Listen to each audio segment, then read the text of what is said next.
Good evening, ladies and gentlemen. I'd like to call to order the Board of our City Commissioners for April the 15th, 2013. Call the roll, please. Stevens. Agee. Here. Harrod. Here. Maynard. Here. Hall. Here.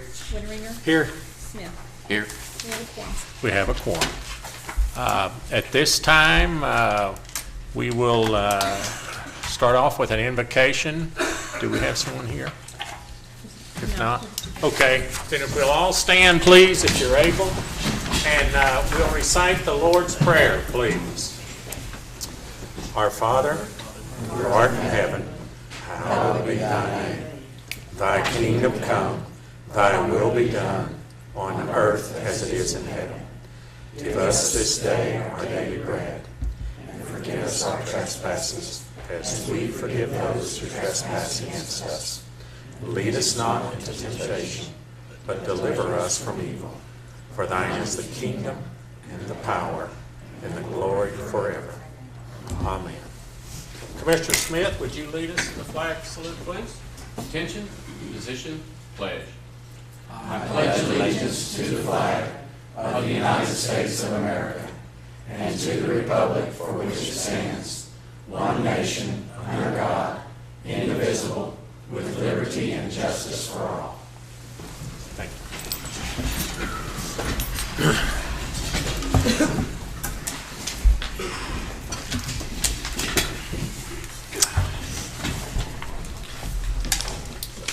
To the commissioners, let's work real hard at speaking into the mic for our TV audience, and for you people that choose to speak, come forward and speak this evening.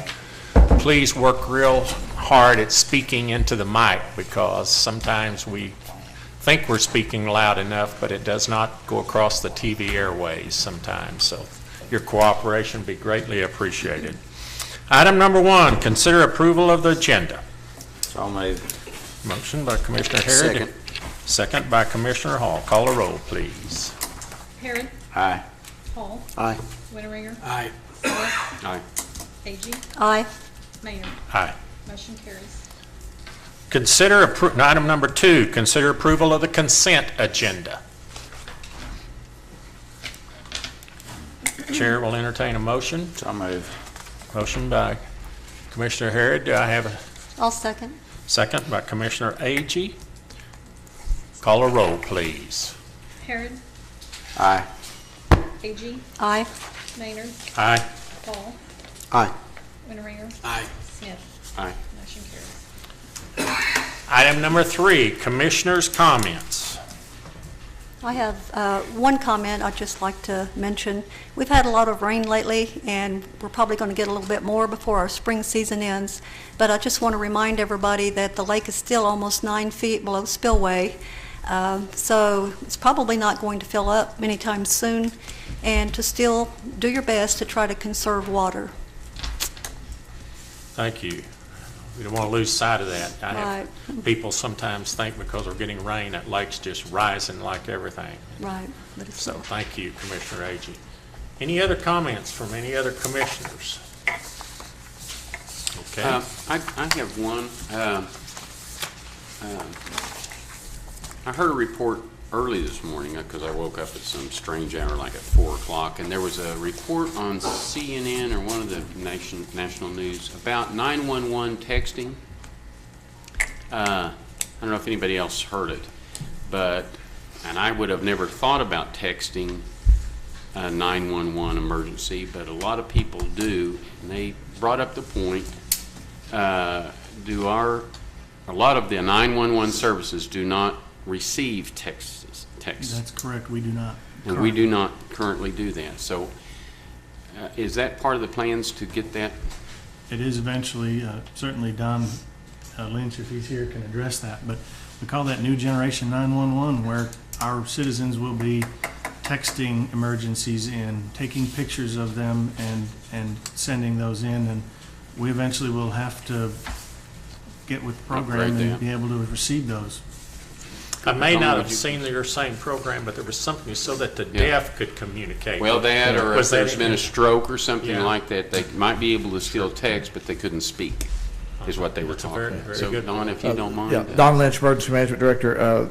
City Manager is correct. Currently, the equipment that we have out there is not capable of receiving that information, but within the next 6 months, we will be rolling out new equipment. Our contract for the current equipment that we have to receive 911 calls, the contract expires July 1, and so we're going through the process of looking at new equipment that will be next generation 911 capable. There's some things that we have to do in terms of mapping and being able to get the correct text capability with our lines from Southwestern Bell to provide that service, but it'll be all part of that package. So we'll be able to receive those texts. Eventually, we'll be going to video. If someone's standing on the corner sees an incident or something and wants to shoot video to us, we'll have that capability as well. So Okay, and it's a all follow-up. part of the upgrade to the next generation 911. Okay, so right now, Right now, we cannot. call, don't text. Correct. Is the message I'm trying to get out That's there. correct. And the second thing is, we are under a tornado alert. Correct. Would you remind the citizens where they can go in case there is an emergency? We have limited public shelter space at the basement of Fire Station Number 3 on MacArthur Street, the basement of Shawnee City Hall, and we have a small cellar in Boy Scout Park for the neighbors in that area. Those are the only 3 public shelters that are available. So we strongly request, beg of our citizens that have storm shelters, storm cellars, safe rooms, to be good neighbors if it's at all possible with their neighbors, if their particular facility is big enough, and offer that up to their neighbors, because we just simply could not shelter all the population of Shawnee in a public shelter. They're not big enough to do that right now with what we have. We are working on a couple of additional locations which will help a little bit with the capacity. It still won't be enough to shelter the entire city, but it is, right now, those 3 locations are still available. Thank you. Thank you, Thank you. Mr. Lynch. Thank you very much. Any other? In reference to 911, other than, I guess, what was said in the paper, we had a very nice visit over to Muskogee, and it was interesting how they had combined their rural areas in their county with the city 911, and we learned a lot at that meeting. We still have some other places to visit, but I feel like we are beginning to make a little progress on that, and I came away really more optimistic than I was before I went to Muskogee on how that this situation may be resolved for all of us. And so I'll relate that to you. Any other thing? Okay, item number 4 is citizens' participation. Let me just kind of say a couple of things here. I get to set the rules. We'd love to hear from you, but if you want to speak about some item that is on the agenda later, as let's say the employee retirement plan or something like that, let's hold that to that time, if that's okay, and we'll allow you to discuss under the time restraints that we have on that, okay? So now, that being said, citizens that want to say something, we'd love to hear from you. If you want to open up something and tell us something that we need to know or something, please come forward. Sir, you look like you're ready. Come on. Be sure and state your name and sign in there, please. Don Forsberg.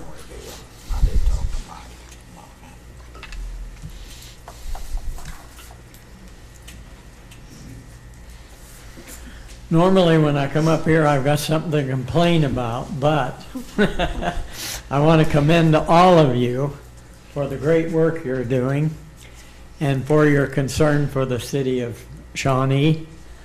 I spend my money here in Shawnee, and I see the mayor from time to time challenges people to spend their money here, and I think that's a great thing, because that's the only way that we can get accomplished the many items that we have to do. What I really came up here to talk about was the red cedar problem that we have.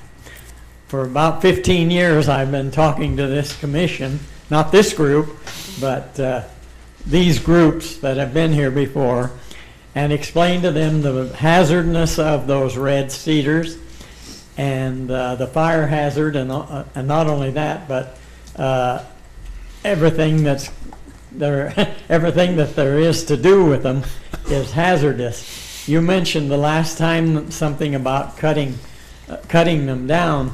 There's a lot of ground out there that's not developed that I think that probably would be a good thing, and then drill holes and put the stuff in there that would decay the roots and so on and so forth.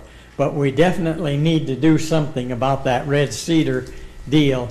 My place has almost been burned out twice there. It stopped across the road from me, the first major fire that we had out there. The second one wasn't real bad, but it really gives you the creeps when that fire's hustling up.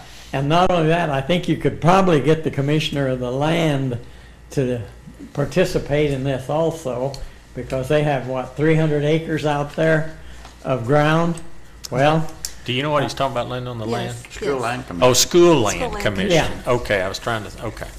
well, mine, That's fine. to me, they come as the Yeah. commissioner of the land Sure. anymore. They used to be school, but I don't know, they dropped that for some reason, at least any correspondence that I get. Okay. Anyway, I hope that you'll seriously consider this. I know you've got a lot of things on your agenda, but this is really important, and there's a lot of dead wood and stuff out there that's equally as important.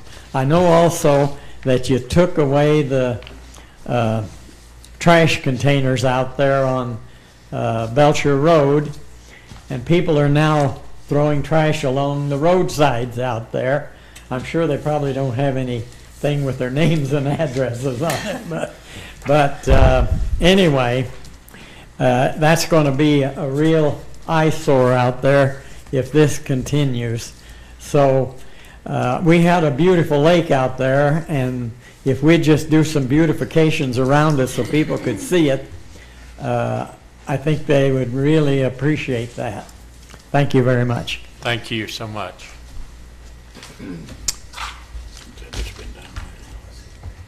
Other citizens' comments?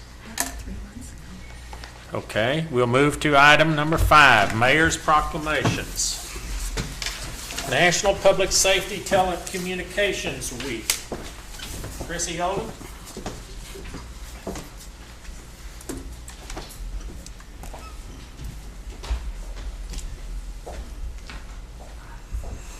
So they can hear us. Let them look at your pretty face and I'll talk into it. Whereas emergencies can occur at any time that requires police, fire, or emergency medical services. When an emergency occurs, the prompt response of police officers, firefighters, and paramedics is critical to the protection of life and preservation of property. And whereas the safety of our police officers and firefighters is dependent upon the quality and accuracy of the information obtained from citizens who telephone the city of Shawnee. And whereas professional public safety telecommunicators are a vital link between citizens and victims and are the first and most critical contact our citizens have with emergency services. And whereas the public safety telecommunicators are the single vital link for our police officers, firefighters, and emergency medical personnel by monitoring their activities by radio, providing them information, and ensuring their safety. And whereas public safety telecommunicators of the city of Shawnee dispatched, listen to this, 79,000 calls in 2012.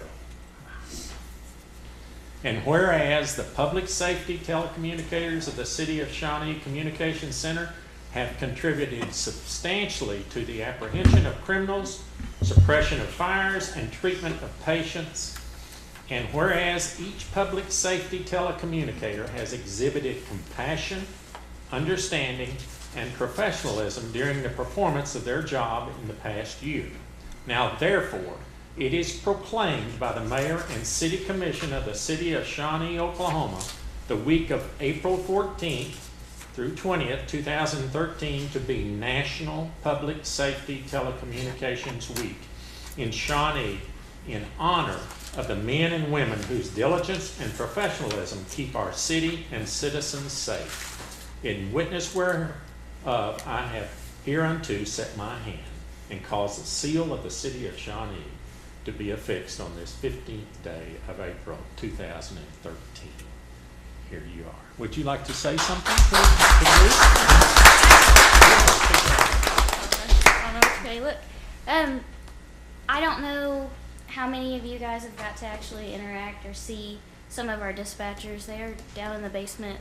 They do a lot of hard work for everybody. We're usually digging up information, the requests for the entire city. We know, I guess we're kind of like Batman, we know what's going on in the city compared to everybody else, but I just want everybody to at least have an opportunity to say thank you to the dispatchers, because they're in the dark and in the background while the officers, the firemen, and the paramedics are out in the field.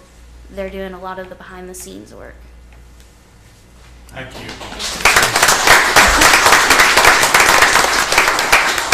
I'd just like to make a comment about that. I look and they get like 1,600 calls a week, and they are very patient people. You know, I'm one of the people that have been very fortunate to have never had to call 911 in my life for an emergency. But I will tell you this, they're very patient because they get calls and want to know where to pay their water bill, where to do lots of other things. But they do a great job down there, and I've had the chance to observe them, and they're a wonderful asset to our city and to the citizens of Shawnee, and thank you very much again. Okay, this is a proclamation for Arbor Week. Is Mr. Tom Terry here?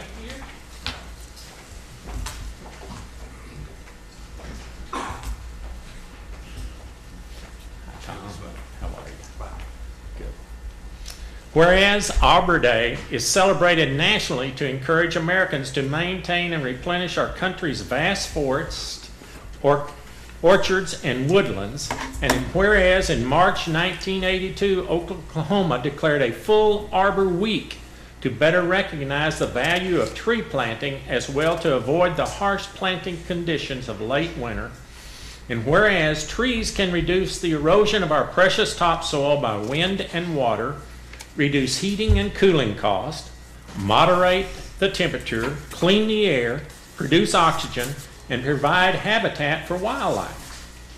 Trees are a renewable resource, giving us paper, wood for our homes, fuel for our fires, and countless other wood products. And whereas trees in our city increase property values, enhance the economic vitality of business areas, beautify our community, and are a source of joy and spiritual renewal. And whereas the City of Shawnee has been named as a 2012 Tree City USA community by the Arbor Day Foundation, this is the 11th year Shawnee has received this national recognition. And whereas trees, wherever they are planted, contribute immeasurably to our wonderful city of which we are most proud. Now, therefore, I, Wes Maynard, Mayor of the City of Shawnee of Oklahoma, by the authority vested in me, do hereby proclaim the week of April the 15th through 19th, 2013 as Arbor Week. Mr. Terry? Thank you. Thank you. As he indicated, this is the 11th year that we have celebrated Arbor Week, and we have been planting trees at the various schools in Shawnee, and on Thursday at 1:30 we'll be planting a tree at the Shawnee High School and participating with them. I hope that you have seen a lot of the beautiful Oklahoma redbuds that have been blooming this spring, and many of those were planted by the Beautification Committee in cooperation with the Parks Department, and they're having a hard time now having to take down a lot of trees that have died in the last 2 years, so we'll be working on getting more trees. And while I have the microphone, let me remind you that on Saturday, April the 20th, we are celebrating with the rest of Oklahoma Trash Off Day. And that's the day that we're going to get the town clean, at least for a half hour. We're going to be going around picking up trash on the streets and the highways. You can come to Woodland Park at 12 o'clock, anytime between 12 and 4, get an assignment, go pick up the trash, and bring it back. Or if you get too much, we'll pick it up for you. Thank you. Thank you.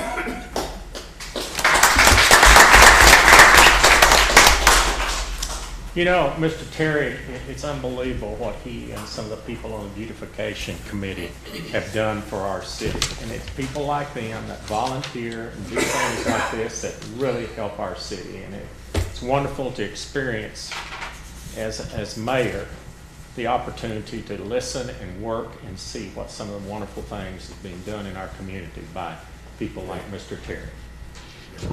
This next proclamation is for Earth Day. Dr. Timothy McCullum, are you here? Come right on up, sir.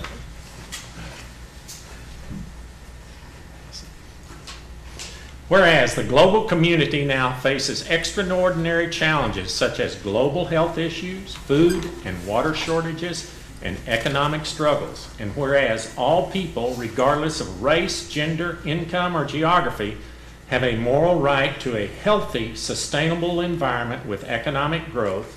And whereas it is understood that the citizens of the global community must step forward and take action to create a green economy to combat the aforementioned global challenges.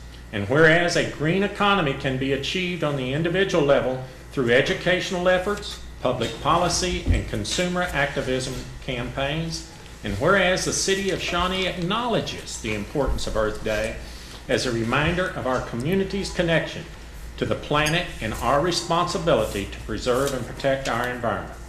Through increased environmental awareness, we can meet the challenge of having an ecological, healthy community and a vigorous environment for our citizens. Now, therefore, I, Wes Maynard, Mayor of the City of Shawnee, Oklahoma, by the authority invested in me, do hereby proclaim Monday, April the 22nd as Earth Day.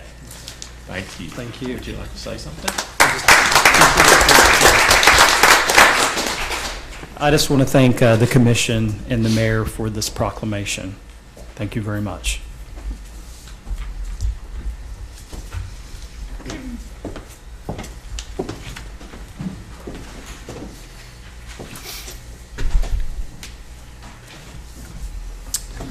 Item number 6 on our agenda. Presentation by Dr. Don Thornton of the OSU Oklahoma Water Research Institute on the impact of red sealers on stream flow. And Linda, would you introduce them, please? Okay, Dr. Turton, would you please come forward? Dr. Turton is with OSU, and he was involved in a study, and I think this is one of the few studies that has been conducted about the impact of the red cedar trees on stream flow. And he's not going to give us any detailed analysis of Shawnee Lake and the red cedars that the impact they have on the lake, but some general information from their study, and he's got a presentation with some slides. And I might mention just real quickly before he starts speaking that the county commissioner, Randy Thomas, District 2, has said that if we decide to budget money to remove these trees, that they will match us with some money of theirs also on this. So we have some cooperation from the county on this also. Thank you. Dr. Turton? Thank you, Commissioner Agee. I'm going to, I'm sure, do you want me to address you or the audience behind? It's whatever. Just talk in that microphone and Okay. it can go out to the people so they can hear you. I'm going to talk about a research project we've been working on since about 2008, and one of the reasons we started this project was to look into the effects of the encroachment or the expansion of eastern red cedar into grasslands and into the cross timbers, and how it might affect stream flow and, as a result, water supply. And that's becoming to be a more important question, especially when we're in under drought conditions. And I'm sure there's been a lot of figures thrown around in the popular press about how much water cedar trees actually use.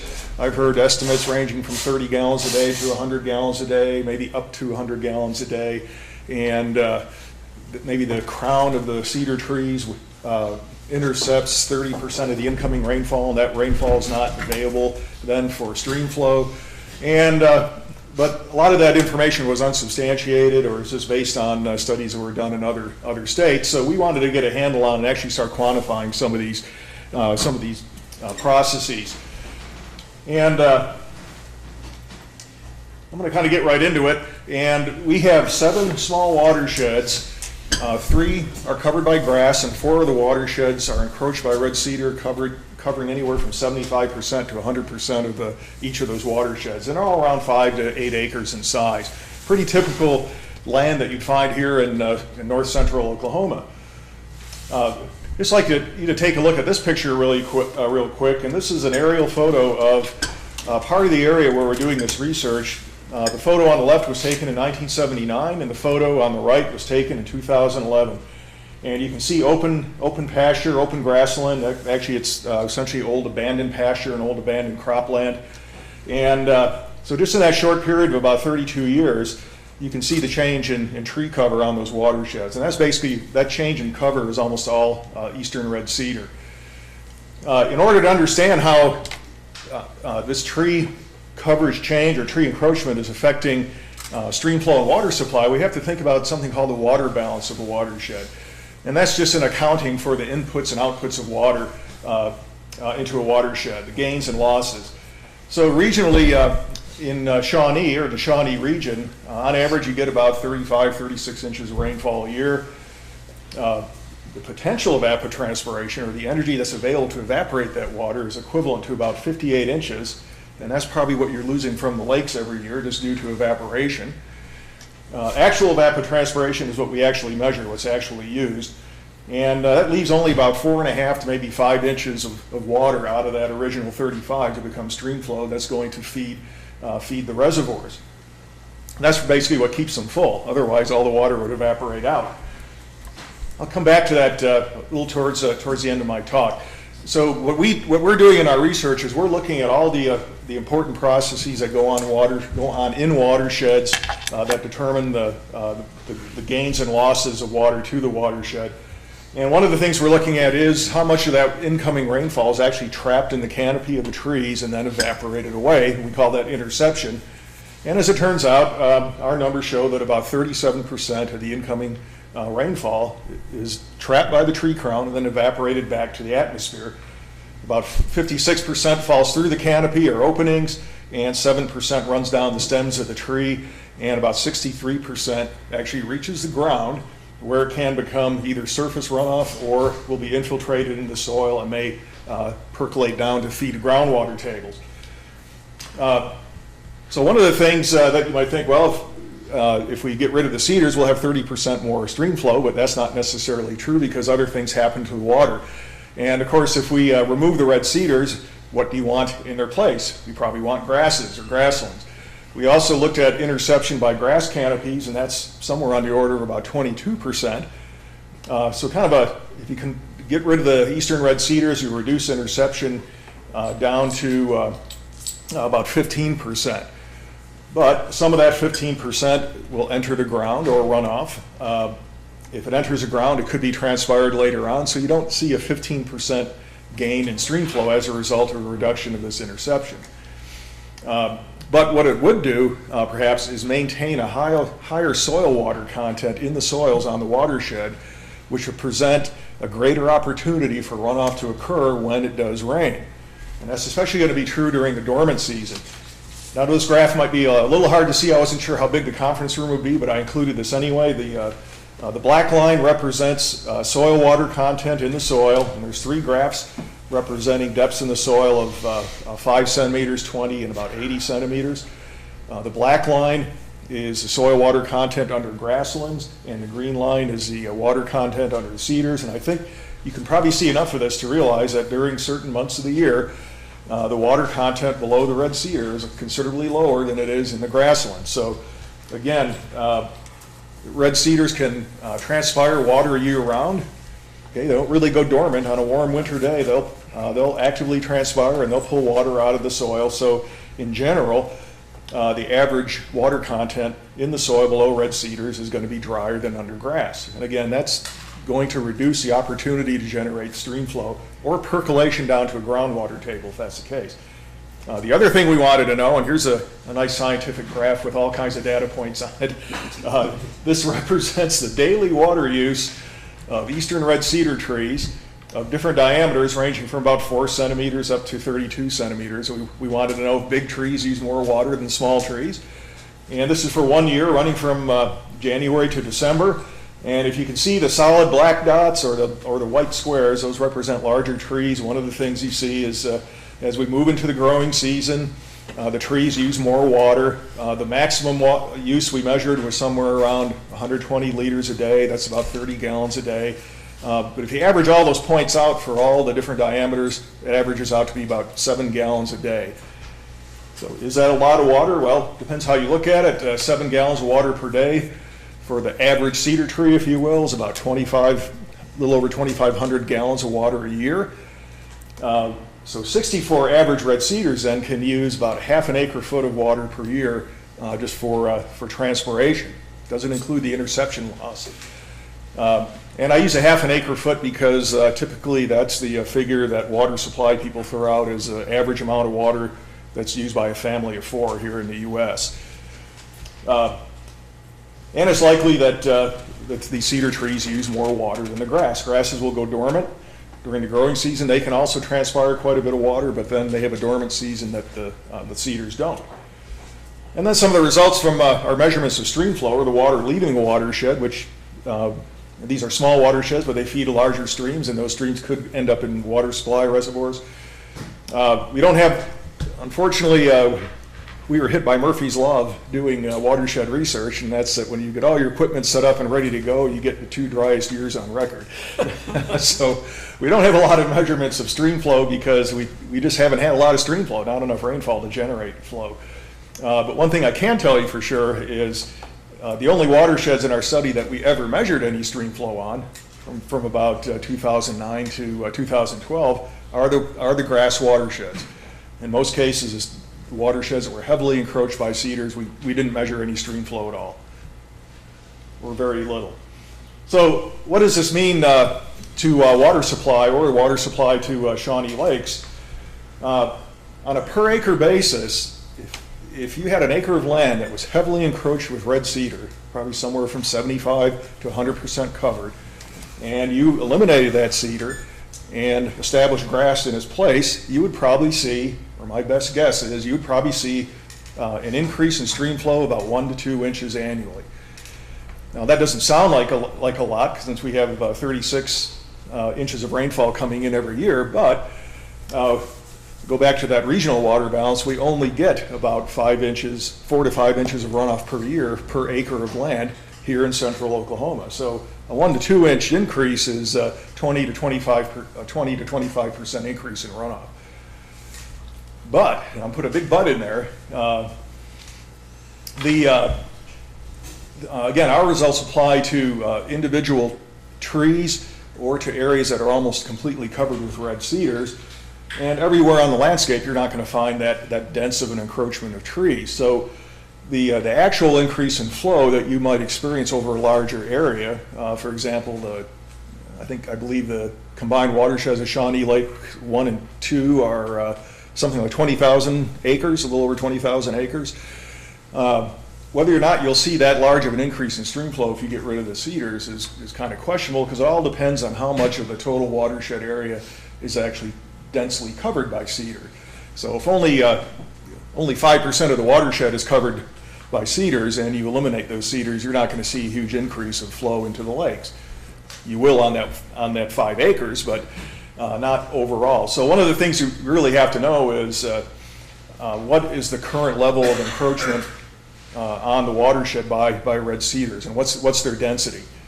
Now, of course, there are other reasons for eradicating the red cedar. One is to reduce the risk of fire, reduce the source of allergens. Although red cedar is native in this part of Oklahoma, basically east of I-35, it's native. It has encroached essentially due to lack of fire, lack of frequently occurring fire. And it is starting to take over grasslands and other ecosystems that you might want to restore. Now, if you do nothing and allow the cedars to encroach at their current rate, what might happen? Well, I have a sequence of aerial photos of, I believe this is about a section of land, and it's in the northwestern part of the Shawnee Lakes watershed. And this is what the land looked like in April of 1964. This is what it looked like in September of 1969, and you'll start seeing more and more trees coming into this poorly managed or abandoned pasture land, or it could have been former cropland. This is what it looks like in 1995, and this is what it looked like in July 2003. So in that short period of time, a little over 30 years, this field has become almost completely encroached. Now, I don't know with 100% certainty that all these trees are cedars, but this is a very common pattern that I've noticed in other parts of north central Oklahoma, where these abandoned fields or fields that aren't managed, aren't being burned on a regular basis. Red cedars have basically come in and taken those sites over. So you don't want this to happen. So the question is, if you're trying to make decisions on whether or not to control red cedar, will you see a huge effect in a huge increase in flow coming into the reservoirs? Again, I can't really answer that question with a huge degree of certainty, because I really don't know how much of the watershed is already covered by cedar.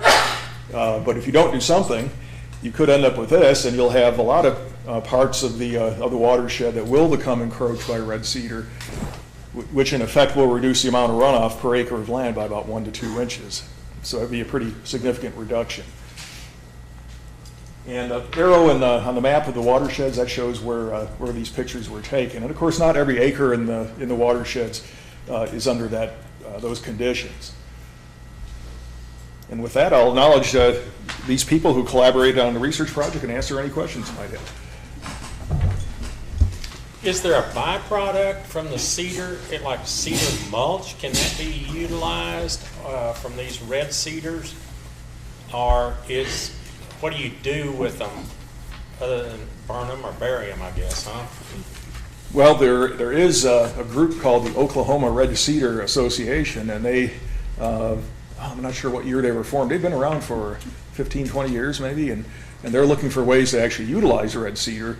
You can extract the oil from the branches, and it's used in making perfume and colognes. And you can grind the trees up, of course, and produce mulch. I know some of the contractors who do work cutting red cedar on land. They actually want to take the chips away, because then they can use that to offset some of the costs of cutting the trees down. And even large logs can be used for lumber, for making chips. There's a professor in our department who was looking at using red cedar chips in making a chipboard, a composite board that's used to make furniture and other things. So you can utilize it. You have to find a market for it, though, and that's probably the toughest part. There may be more of a market than there is, there may be more of a red cedars than there is a market for it. So probably so. Yeah, unfortunately. I think it was your paper I read a few weeks ago, and what I recall was that the cost associated with fire and loss of habitat was higher than actual water loss. Is that correct? That could be, although I don't know anyone who's put an economic value on the water loss. You could probably do that if you knew you were losing so many acre feet a year. You know what an acre foot of water costs you to produce and supply to the city. Yeah, so. it was. Maybe it wasn't your paper. It was something that Linda had actually provided. I believe it was you that provided it. And there was a table in there that said that the highest cost was due to fire, damage from fire, and then the loss of grazing and things like that associated with it. And they had some dollar values associated with it. That wasn't your paper then? No, it wasn't. Probably. I gave you a lot of documents. I'm not really sure which one it was, but there was an article in the Sunday Oklahoman. I don't know if anybody read it or not, but apparently OSU, I don't know if it was a federal grant or state money or what they used, but I think it was $300,000 or $400,000, and they were planning to remove the red cedars from over 6,000 acres of state-owned land, and they've been doing that. I think they've already removed about 5,000 acres, and they are also intent on removing the red cedars around Lake Carl Blackwell, which is a water supply, I guess, for Stillwater. So do you know of anyone else other than Oklahoma County and OSU that is in the process of doing this right now? Removing the red cedars because of the fire danger, the allergens, the impact on the water, the impact on the habitat? Not any large groups like municipalities. I know individual landowners have been removing red cedars, and they have been able to get cost share funding through NRCS or through conservation districts Yeah. to help assist in the removal, but that's mainly to restore productive pasture land Right, or to restore the grassland ecosystems. okay. Any other questions? So then when these are cut down or taken away the top part of the tree, what about the stumps and roots? Is that also need to be something done with those, or they come back, or what? Well, red cedars don't resprout. That's the one good thing about them. They will not resprout. And so you don't have to use a herbicide on them or anything to prevent them from coming back. And depending where the tree's being removed from, if I would suggest that if the tree is sheared, you just leave the stumps and the roots in place, because that'll help protect the soil from erosion for quite a long time, because the root system will take a long time to decay away. They shear those almost at ground level, don't they usually? Yes, and hopefully they don't, although I saw a video that was on Channel 4 maybe 2 or 3 weeks ago where they showed them shearing the trees in Oklahoma County. It looks like they're trying to pull the stumps out of the ground. That's probably not a very good idea. I saw an ATV that had three saws, and I thought, I'm sorry, Linda, I did think of you. I think it was an ATV, and these people are doing 25, 30 mile an hour when they hit these things, and it just saws them right down, and I thought, let's buy that for Linda and send her out there. Hopefully we're not going that fast. Sounds very dangerous. But they were, did you see? I mean, Yeah, it was, I did. I don't know how fast they were going, to be honest with you, but that was pretty amazing. I even saw a shearer for an ATV, which I thought was interesting. But, well, I'd like to personally thank you, and on behalf of the city of Shawnee, and taking your time, and Linda, Commissioner Agee, for bringing this to us.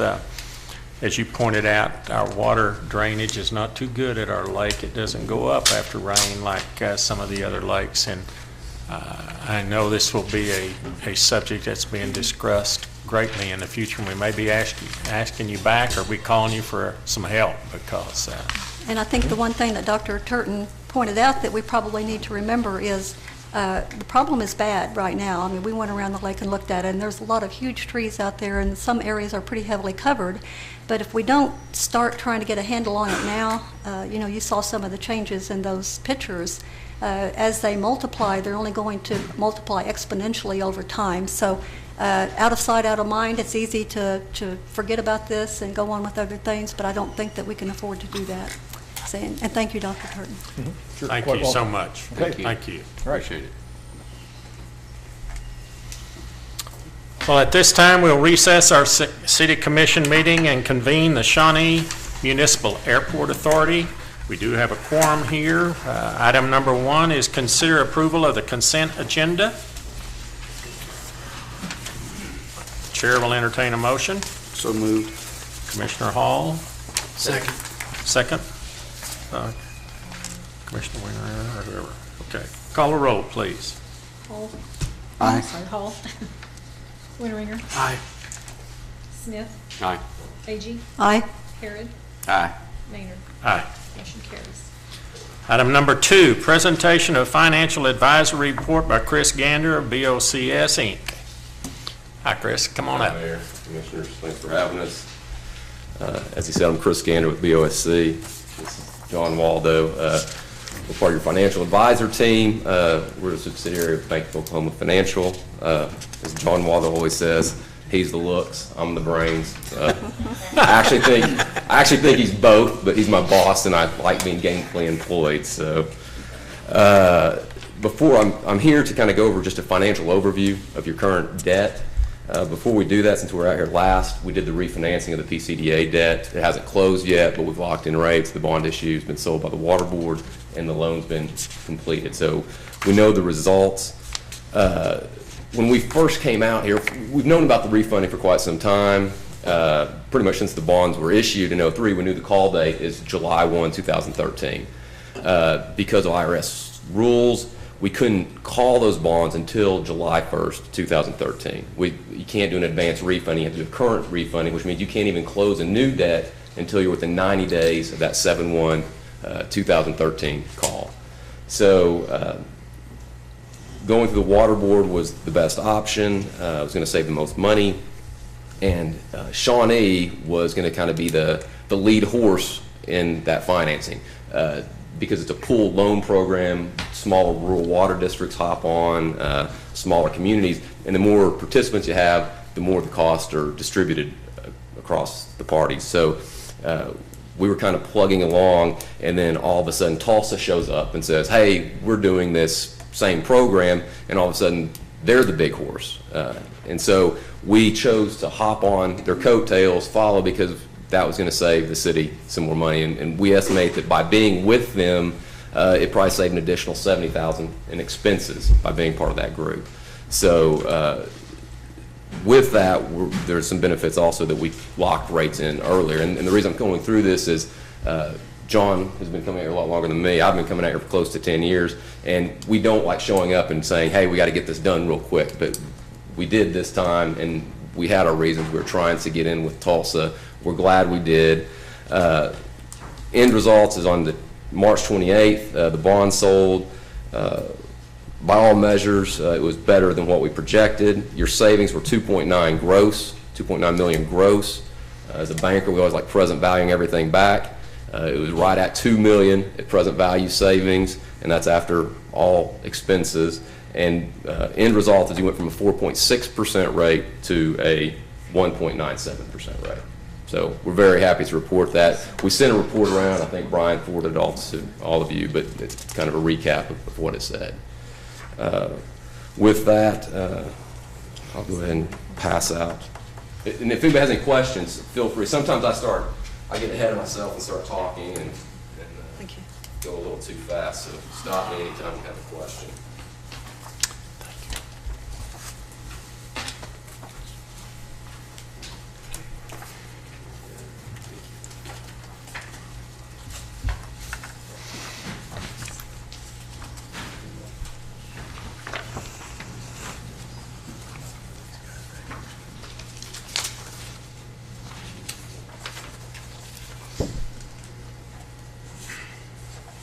Before I get into the report, there's just a couple, as you go through here, I tried to keep it consistent. As you see the colors, that's an overview on the front page, but as you go through here, you'll see another, if it's yellow, it should be yellow throughout. So if you're saying, if you want to flip back to the overall picture, so like if you go to page 3, there's a bigger yellow pie chart, yellow and green. That big yellow part ties right back to, because I'm focusing in on a certain debt there, that ties right back to the yellow piece of the big pie chart, and so on and so forth. So, and I'll tie it back as we go through there. There's 3 types of debt a city can issue. You got geo debt, sales tax debt, and utility system revenue debt. And so right now, you got the pie chart in front, and you have 6 primary debt issues outstanding. You can see you have 4 water board loans and 2 sales tax notes. And I'll come back to this and go into each one in more detail as we go through this presentation. So you can flip to page 2. And this is a summary of geo debt. You have no geo debt. Your last principal payment on geo debt was in 2009. You had $100,000 left, and it was for some street improvements. I kind of just, to give you guys a comparison of different cities, listed what other ad valorem debt is on some other communities around here and of similar size. And then just kind of as a overview on if you were wanting to do general obligation debt, what would you generate, how much tax would it be? So you skip down to the next part. And with an average levy of 7.25 mils, you could repay $10 million worth of debt in 10 years. And then if you had a 10.7 mil levy, you could repay $20 million of debt in 15 years. Everybody, I don't know what the heck that means. So you skip down to those 2 tables below, and you can see on a $50,000 house, the $10 million for 10 years would affect the actual tax. Their tax would go up by my projections, $39.88 per year for the term of the debt. If you had a $150,000 house, you can float it, go down to the bottom, on the $10 million for 10 years, it would be $119.63. Then you can go over to the other, same thing, $20 million. That's just an average, isn't it? Yeah, it's just an average. And actually, it's a good question because on ad valorem debt, there's a state statute that instead of like a car payment where you have level P&I, your payment's $500 a month, every month, with ad valorem, you have to have level principal payments. So if you have a $10 million outstanding, you have $1 million in the first year, $1 million in the second year, paying off, which means your first payment's probably $1.3 million. Then your next year is probably $1.25 million, and the next year it's going to be $1.2 million, so on and so forth. So it's always sliding down. So yeah, I did average them, because you're right, it's higher in the first end and decreases to zero in the last. Yeah. Does anybody have any questions on the ad valorem debt? And I didn't go into it, but if you read this in more detail, you have to have a vote of the people to pass property tax debt. So on that, obviously, you don't have any outstanding, so it doesn't have anything to do with the pie chart on the front. You actually don't have any information on how much in the city of Shawnee 1 mil would raise, do you? I don't. I could probably, if 7 mills, you mean just, if you just, if you voted 1 or 2 mills, how much will each mill raise? I can get you the answer. I'll send you an email and let you know. I could probably sit here and do some long division on our 7.25 and what it generates, but it's easy to find out, and I'll get back to you. Anything else on that? Page 3, we're on to the sales tax debt. The city has 2 sales tax debt outstanding, 2011A, 2011B. They were both done at the same time. The 2011B was taxable, and it was because of what it was going to be used for. We had to do part of it taxable. The rates on those debts, 1.55 on the 2011A, 2.45 on the 2011B. And the reason the difference is because one of them the bank's going to be taxed on, the other one the bank is not going to be taxed on, so they charge a little bit higher rate. It's secured by a 7/8 of 1 cent tax. That was a tax that was passed in 1999. You can read in basically what it could be used for: capital improvements, economic development, and the debt associated with it. The other, assuming somebody will ask, the other 1/8 of that basically is divided in half, which would be 1/16 goes to fire and 1/16 goes to police, and was in the proposition, so it has to go to those funds. If we did something on the pool, would that be considered taxable or non-taxable? That's why you pay attorneys, but generally, from what I've seen on other transactions, that would be tax exempt. If you started leasing, letting somebody run the concession stand for profit, that 10% that went to build the concession stand might need to be taxable. But that's where you have the attorneys get into the details. Of that, you have a total of, your payment's about $830,000. They're very short debts. They pay off in 2016. Those were awarded, we sent out basically an RFP, a bid process. They were awarded the lowest bid. On the sales tax, if you extended your payment's about $830,000. If you were looking for some money to do a project, if you extended that out about 15 years past where it expires right now, 2016, that would probably generate about $9.5 million for projects. If you flip on to the next page, kind of like we did on the sales tax, this is a comparison of other sales tax. And this one actually, we just kind of went down Interstate 40 and looked at any town of size. And as you go down through there, you can see Shawnee is by far the lowest. You also have a county, and you can also see overall, with the exception of Oklahoma City, because they don't have any county tax, you're also the lowest overall. Any questions on sales tax debt?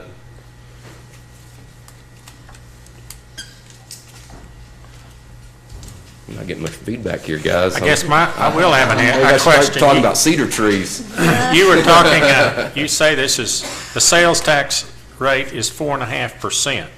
The For state. Shawnee. But look, when I look at your sheet, and maybe I'm not reading the numbers correctly, the city says 3, county is 1, and it totals to 4. Yes, sir. And Where's up the on- other half? The 4.5 is the state sales tax, so your total is actually 8.5. Okay, Yeah, the okay, it's 4.5 state, it's state, I didn't read, that's why I said state Yes. sales tax. Yes. I'd read things kind of poorly sometimes, thank you. I just didn't put it in there because it'd just That's be fine. redundant, yeah. I didn't put this in the presentation, but this goes back to your half-cent sales tax in 2012 generated about $5.5 million. So, I mean, just kind of as if you guys did a half-cent sales tax, and you're actually doing better this year, but based on your 2012 numbers, that would generate $2.25 million per year per project.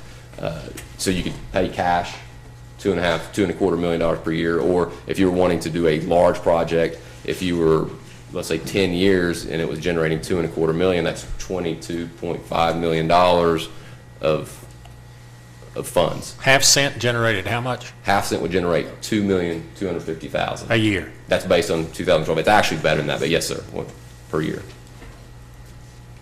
Okay. And so, yeah, I was just doing multiplying by 10, kind of simple math. Like I said, I didn't talk about that. It was just a thought. John and I were sitting there talking about, everybody knows there's a big need for a jail in Oklahoma County. So, I mean, at some point, we're guessing they will be paying for that with a sales tax. We don't know. It's just speculation. So, when they're doing that, it might be a time for, if you guys had a need, to kind of do it. That way, you'd kind of be shifting up at the same time Oklahoma City was.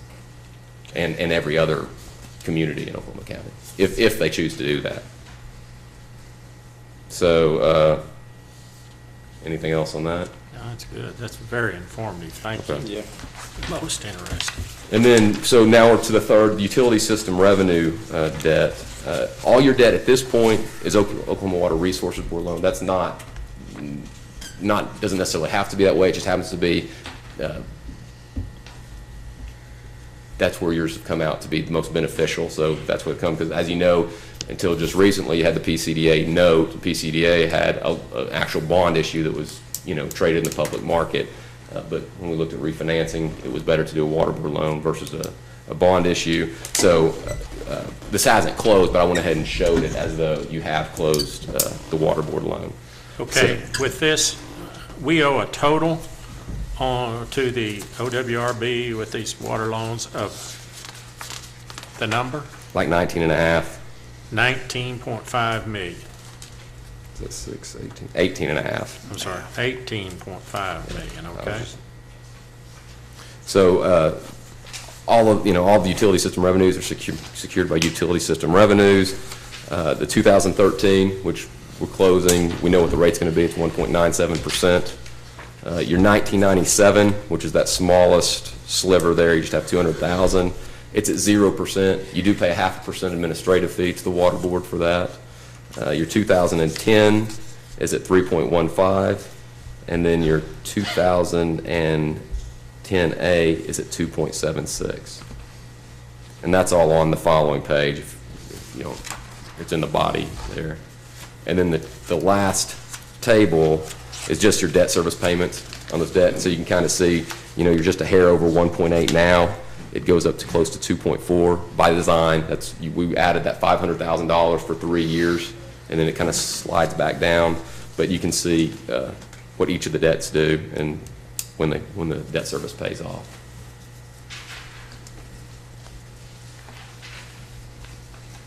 And that goes back to I don't know if you want to call that pink right there. You can go back to the front page where we started. And if you want to look at your big table, that's the same debt, and you can see where it fits in your overall picture with the sales tax debt included.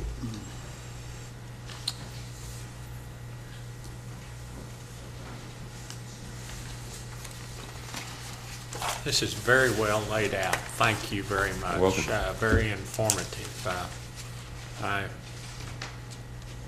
To me, I don't know about the rest of you commissioners, but That's very good. it is very good. And we are, I mean, Thank you, and Brian, I guess if you Yeah. guys doing this is great.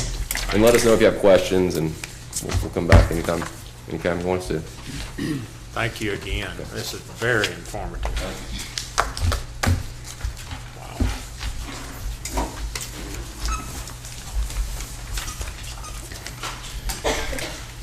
Okay.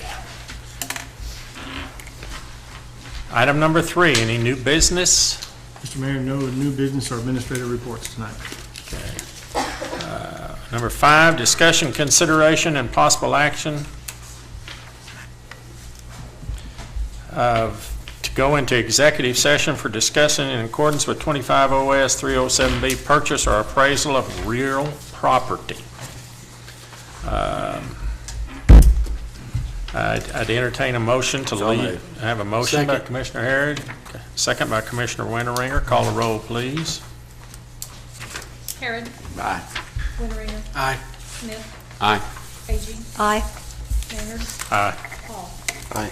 Motion carries. Okay. I'll reconvene the open session. We'll wait and go down there and do that and come back, huh? Okay. We're going into your office, Brian, or are we going into? Go downstairs because we have several staff members that will be coming with us. Okay. Thanks.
Yes, I'm ready.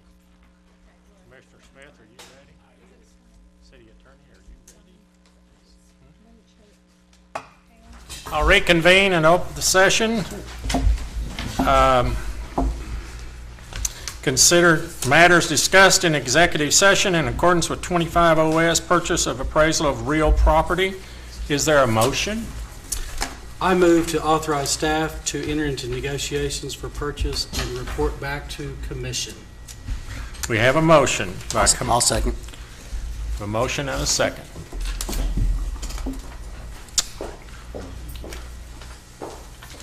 She's riding pretty fast. I'm not going to catch up. First and Take your time. second was Paul. Yes, Paul. ma'am.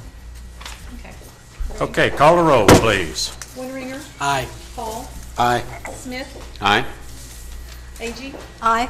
Maynard. Aye. Harrod. Aye. Motion carries, huh?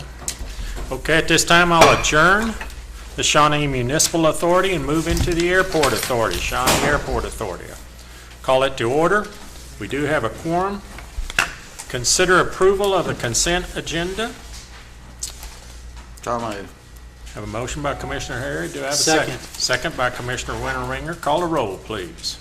Harrod. Aye. Winteringer. Aye. Smith. Aye. Agee. Aye. Maynard. Aye. Paul.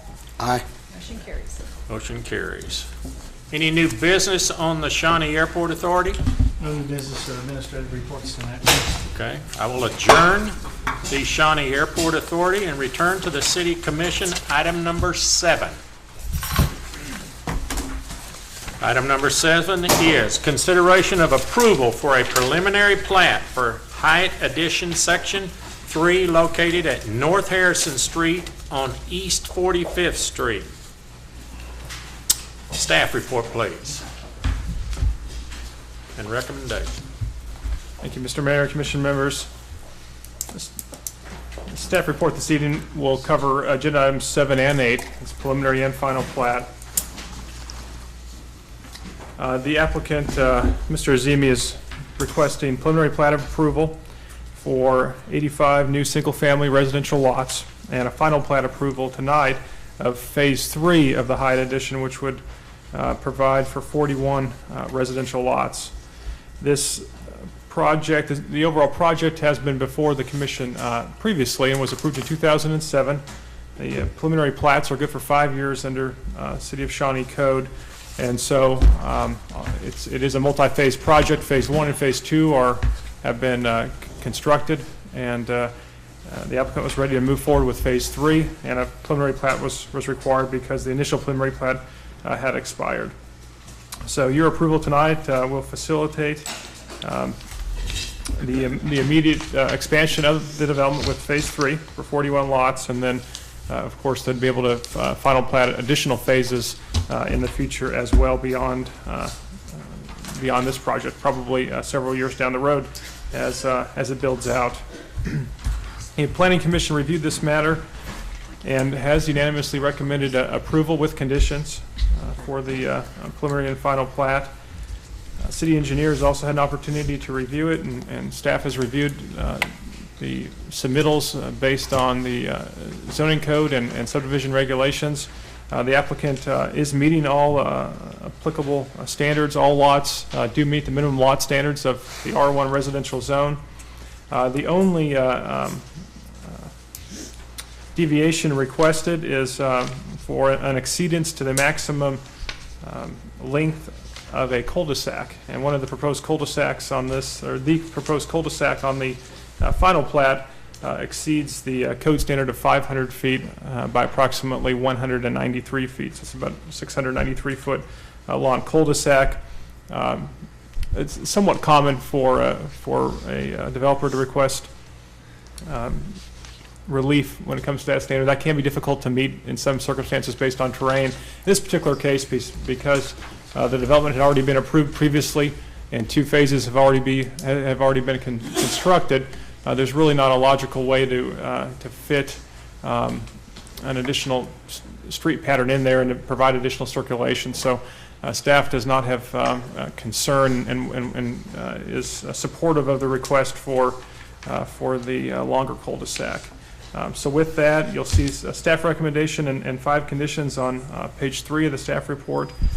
And these are pretty standard conditions and conditions that were incorporated in the initial approval as well in most cases. And with that, I'd be happy to answer any questions the Commission has. I just have one quick question. What is the purpose of the shorter length for the cul-de-sacs? The purpose of a requirement for shorter cul-de-sacs is just that at least in general to greater circulation. So if a property owner lives somewhere or somebody's traversing through a neighborhood, they have more opportunities to get in and out. Part of it is safety related, but really it's just kind of a general circulation requirement. Some communities have very strict standards for block size, and so if you think about kind of the older parts of town in Shawnee, it's our typical block size is about 300 feet, and so it's easy to navigate, and it's kind of a grid system, and that can be challenging on some sites, and also kind of the more modern development pattern is a little bit less gridded and incorporates more cul-de-sacs and more of a neighborhood that isn't as interconnected, which can be good or bad depending upon your perspective or on the perspective of the residents. Okay. Any other questions? Mr. Mayor, I actually have a question. John, 42nd Street is a street that we've had requests for resurfacing on at some point or another. Justin, you may know the answer to that question. Mm-hmm. And it appears as though there's a lot or 2 or 3 that actually front, and I apologize, I should have picked this up as I was reading the agenda this weekend, but there are a couple of lots that front directly on 42nd Street there. Yep. So I wanted to get you guys to clarify those for me. I'd be happy to address that, and John's welcome to. Now, 42nd, is that the one that runs just north of Vans? Yes. No. No, it's Where just is north Fort- of what used to be Dolisi that the auto dealership has a building on there. Oh, okay.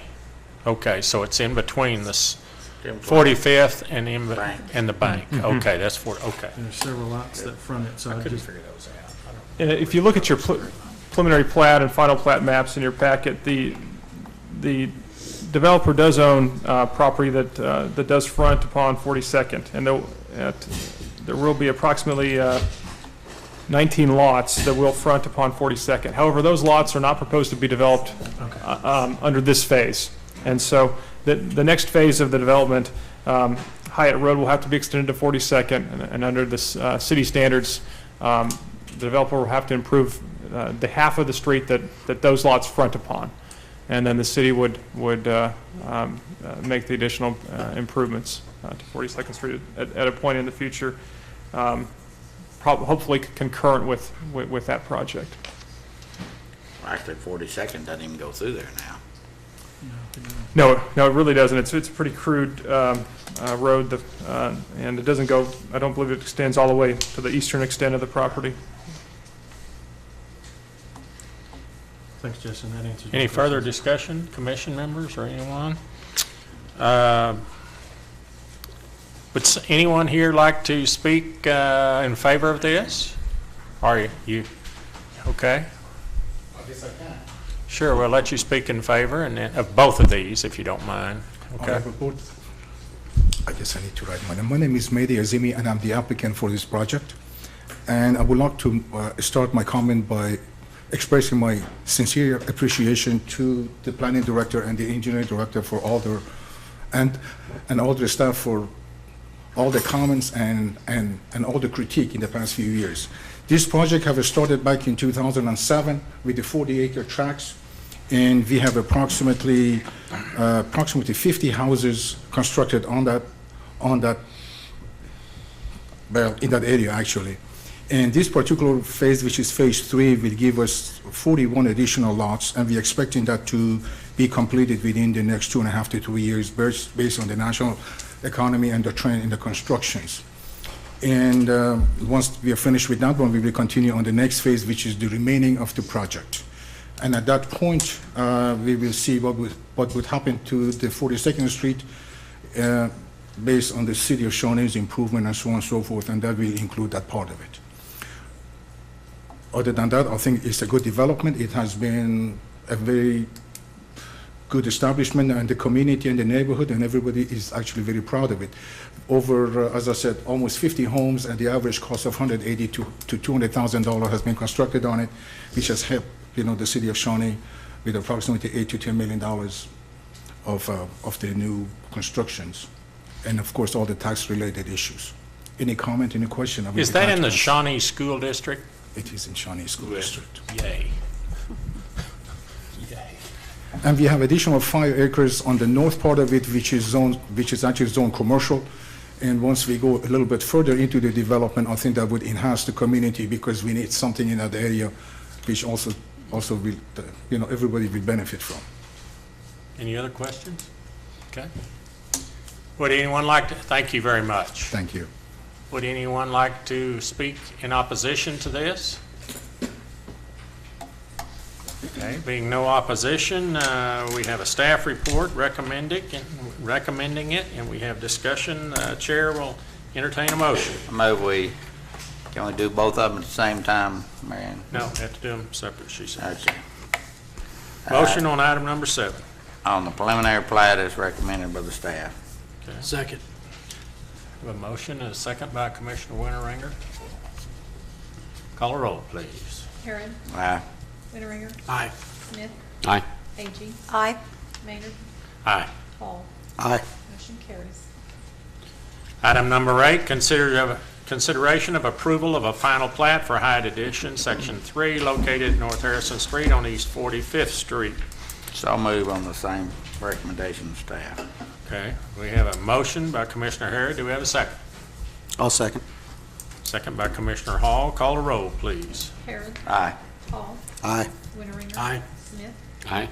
Agee. Aye. Maynard. Aye. Motion carries. Item number 9, discussion, consideration, and possible action on lease agreement with the REACT Ambulance Authority for property located in the 1400 block of North Center Street.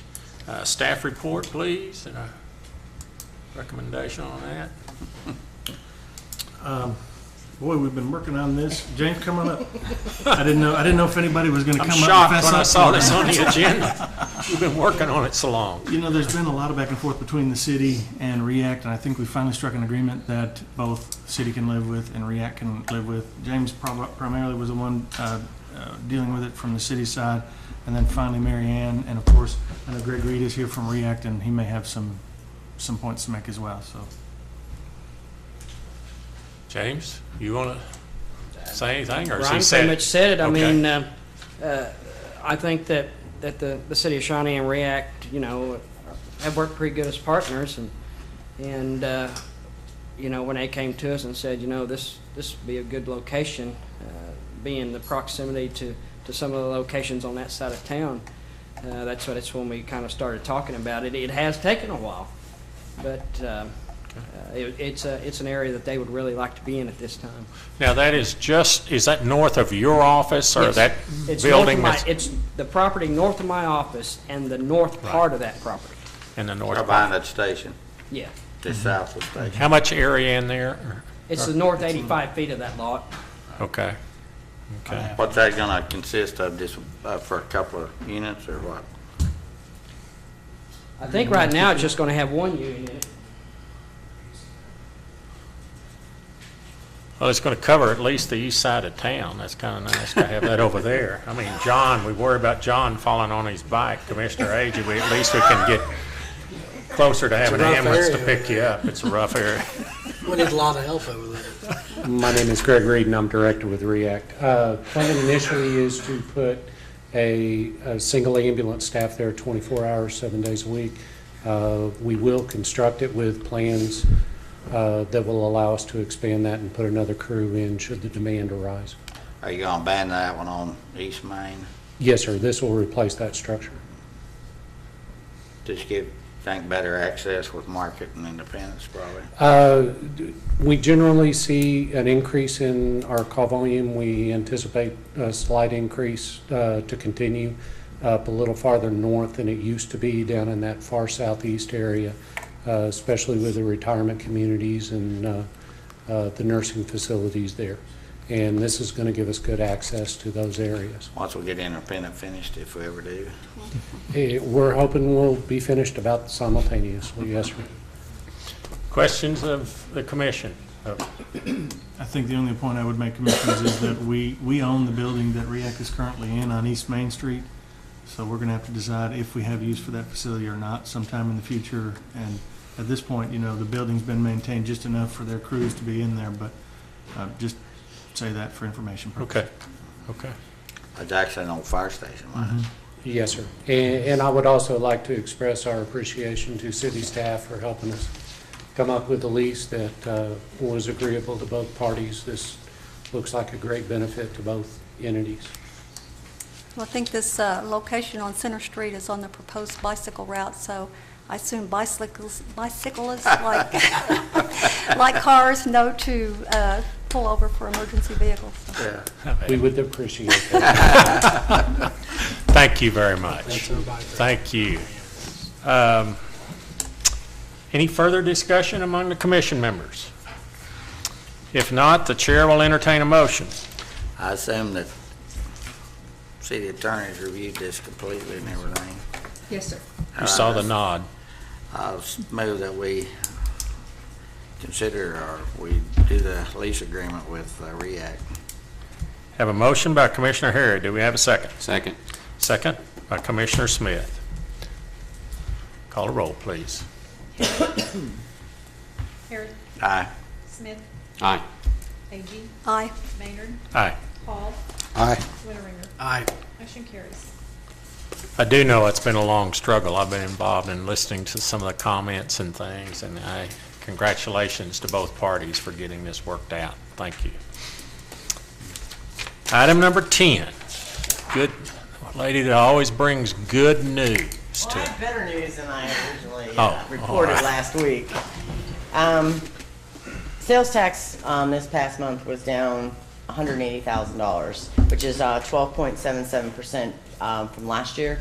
But after talking with Oklahoma Tax Commission, when St. Anthony's bought everything at Unity, remember we had gotten that large check of $630,000. Well, they amended their return, so we had to pay them back $170,000. So technically, we're just down $10,000 this month. Time out. Is it legal for them to do that? They can amend Take money away from us as bad as we Oh, yes. need it? They can do Yes. that? Oh, okay. They have the right to amend it. We are going to look a little farther into it just to make sure that. Just teasing. Yeah, I understand. But, you know, we found out, we got our tax figures, I think, on Monday, and we didn't find this out until Friday because my connection, Oklahoma Tax Commission, was out last week. So we're only down $10,000. 10,000, which is About what? less than 1%.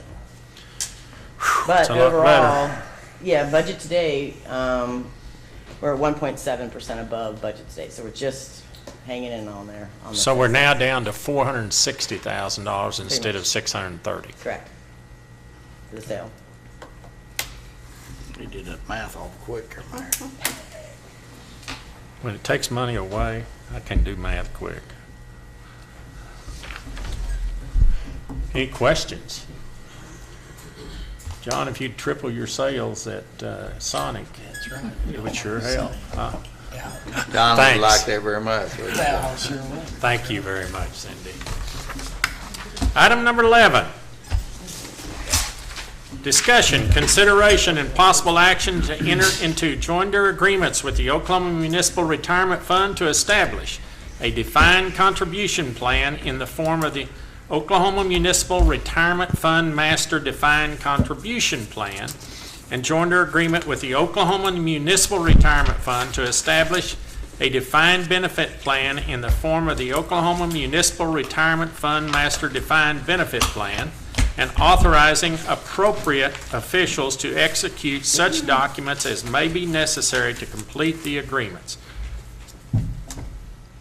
Mr. City Manager. Thank you, sir. Those are a lot of long agenda items, longer than I've ever seen them on our agendas, but in order to make sure that everybody knows what's going on, we had to word them that way.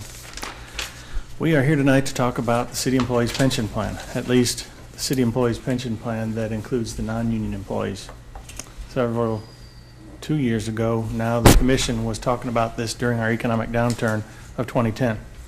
It was a painful time, but let me go through some of the things that we went through and talk a little bit about what the proposal is, and I've assembled a team that will also be able to make some presentations tonight to answer any questions that commissioners may have.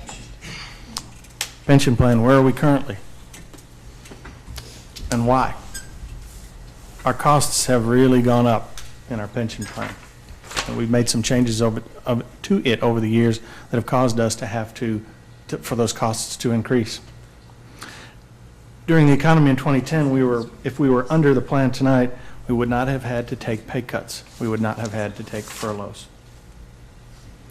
We currently have a $6 million unfunded liability. Sounds like a lot of money. It is. The difference is that we're 89 or 90% funded. Much, much better than most of our neighbors, much, much better than our police and fire state pensions. So, is that a bad thing? Yes, it's a bad thing because it's a liability on our books, and I'll talk a little bit more about that in a minute. But with all the pension discussion that's been in our industry and in our media over the time, you can tell that that's probably not such bad unfunded liability, but yet it's still a liability on our books. We've been using a Visa to pay off our MasterCard. By that I mean what's happened is our pension costs have gone up, which means that our salary costs, our personal service costs have gone up. So they've squeezed our maintenance and operations budget.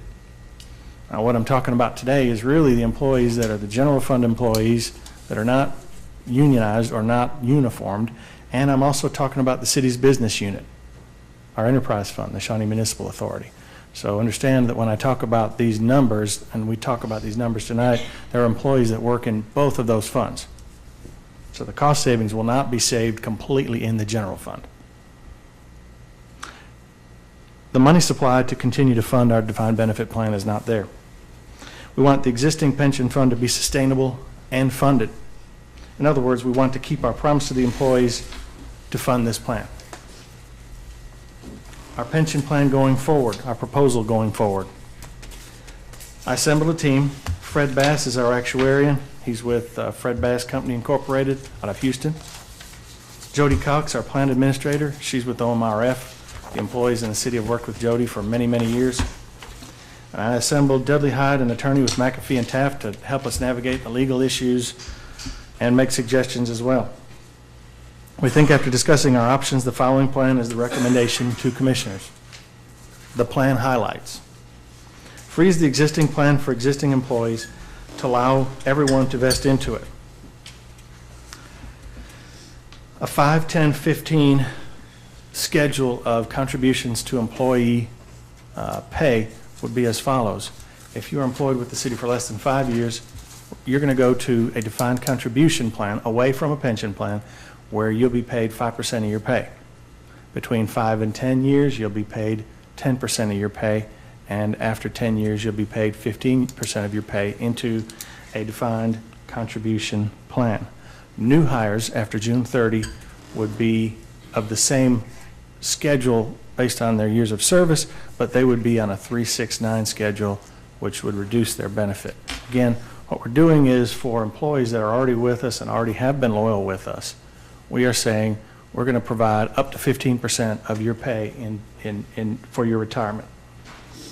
In addition to that, we're giving back to the employees.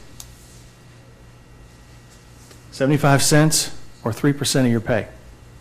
Over time, that can add up. And $52,500 is the breaking point.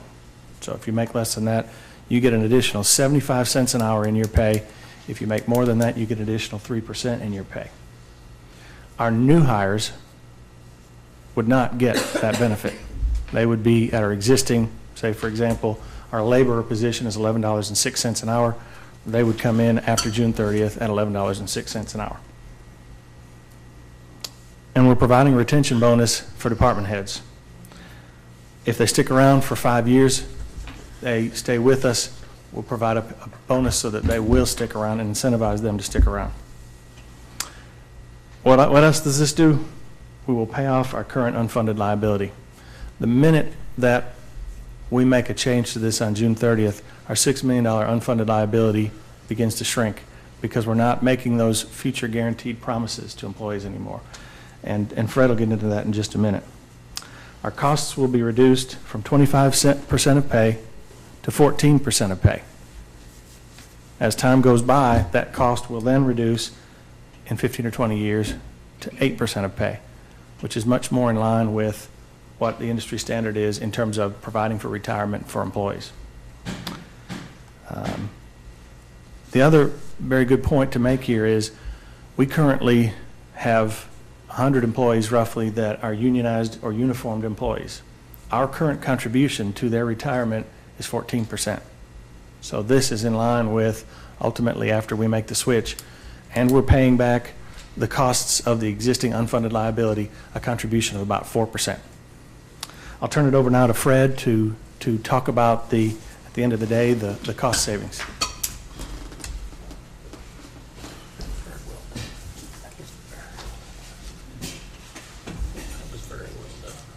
Good evening. I believe you all have on your desk a sheet that looks like this. Can you sign in, please? Could you sign in, please? And lean into that microphone, Fred, Yeah, please. I will. Okay.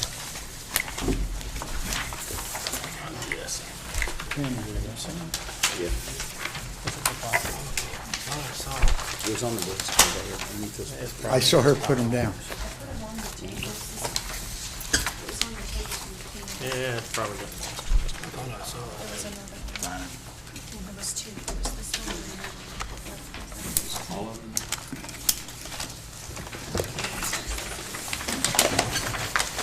Here. I saw it. It's not in the package, John. It's just on top. Yeah, I'll find it here. I'll look on with Keith, okay, until I find it. I guess got much paper. This is my agenda.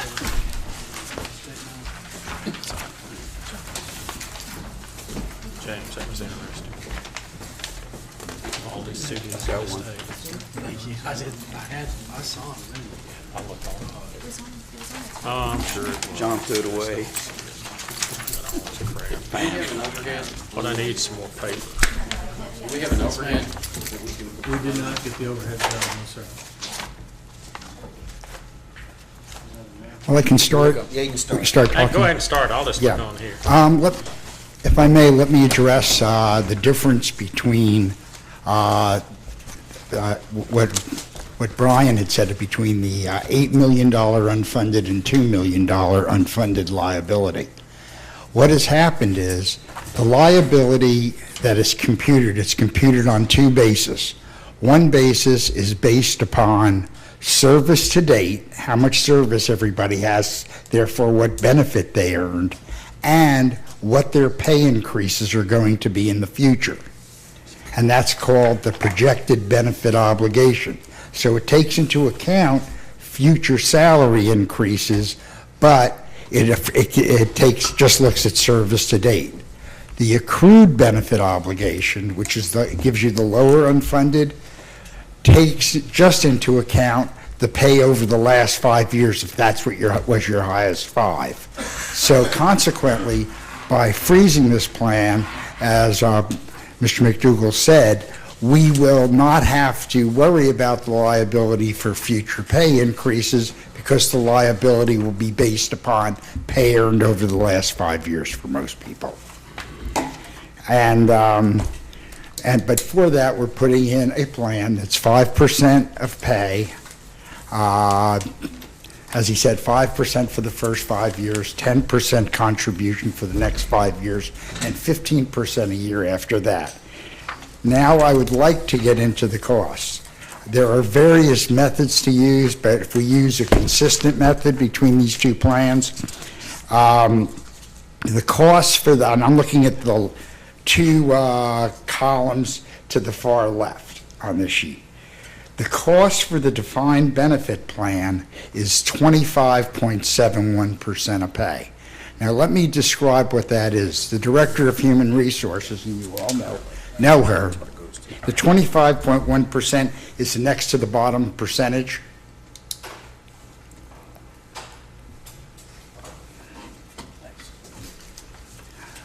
That is the average cost of the plan. Whereas, as Mr. McDougall said, when we go to this new defined contribution plan, we're going to pay 5% in for some, 10% of pay in for others, and 15% of pay in for others. That is, and I'll give you what the average cost of that is in a second, but that is the benefit going into each employee's individual account.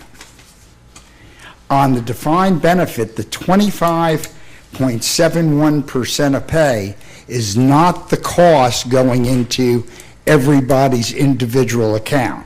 An important point, which the Director of Human Resources made recently, is that that is the average cost for all the employees.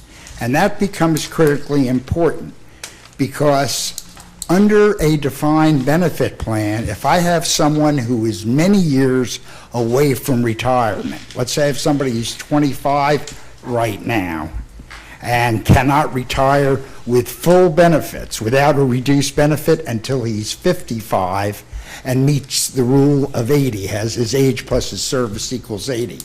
This 25-year-old is going to cost me 5% of pay or less, because I have so many years to fund his benefit, and he's got to get these salary increases. He has to stay with me. But if I have somebody who's a year away, 1 year away, and from being eligible for unreduced benefits, the cost to fund the benefit he's going to earn that year could be 40% of his annual pay or more. But this is an average of all those costs. I just want to make that point. I think it's important. Given that, as I mentioned, the defined benefit plan as an ongoing plan, and this is based on the 2012 actuarial valuation, was 25.71% of pay. Now, this new defined contribution plan, we're going to have an unfunded liability that we're going to have to fund off over time. And that's going to cost us roughly 3.55% of pay. And our new defined contribution plan, which is the 5%, 10%, and 15%, will cost on average about 10.55% of pay, based on our current staff. Now, when we get the unfunded, if we get it paid off, then that 3.55% goes away. And if people do leave us under the 5, 10, 15% formula, two things are going to happen. We're going to hire newer employees who will be very short service, and they'll be in the first tier of the formula, which is 3%, because they're going, and just the mere fact of the 3%, 6%, 9%, that'll cost the difference. So that's why this plan costs 14.1% of pay. And this is, I mean, the costs change from year to year as your employee mix changes, as we earn more or less on our assets with OMRF. That's going to change. But there is one other piece of cost in the first year. We've said that the savings would be roughly $669,000 under this chart. That's the bottom of this first sheet. If you turn to Exhibit 2, there is an additional cost in this first year. As Mr. McDougall had stated, there's going to be a one-time salary increase. And if you look down at the very bottom, we have determined that that should cost approximately $272,000. So for the first year of this program, the savings won't be in the $600,000 range, but it'll be just under $400,000. With that, are there any questions? What about the retention bonus? Is that figured in here also? I'm sorry? The retention bonus for department heads, is that figured That in? is in here also, Okay. yes. For the department heads, yes. Yes.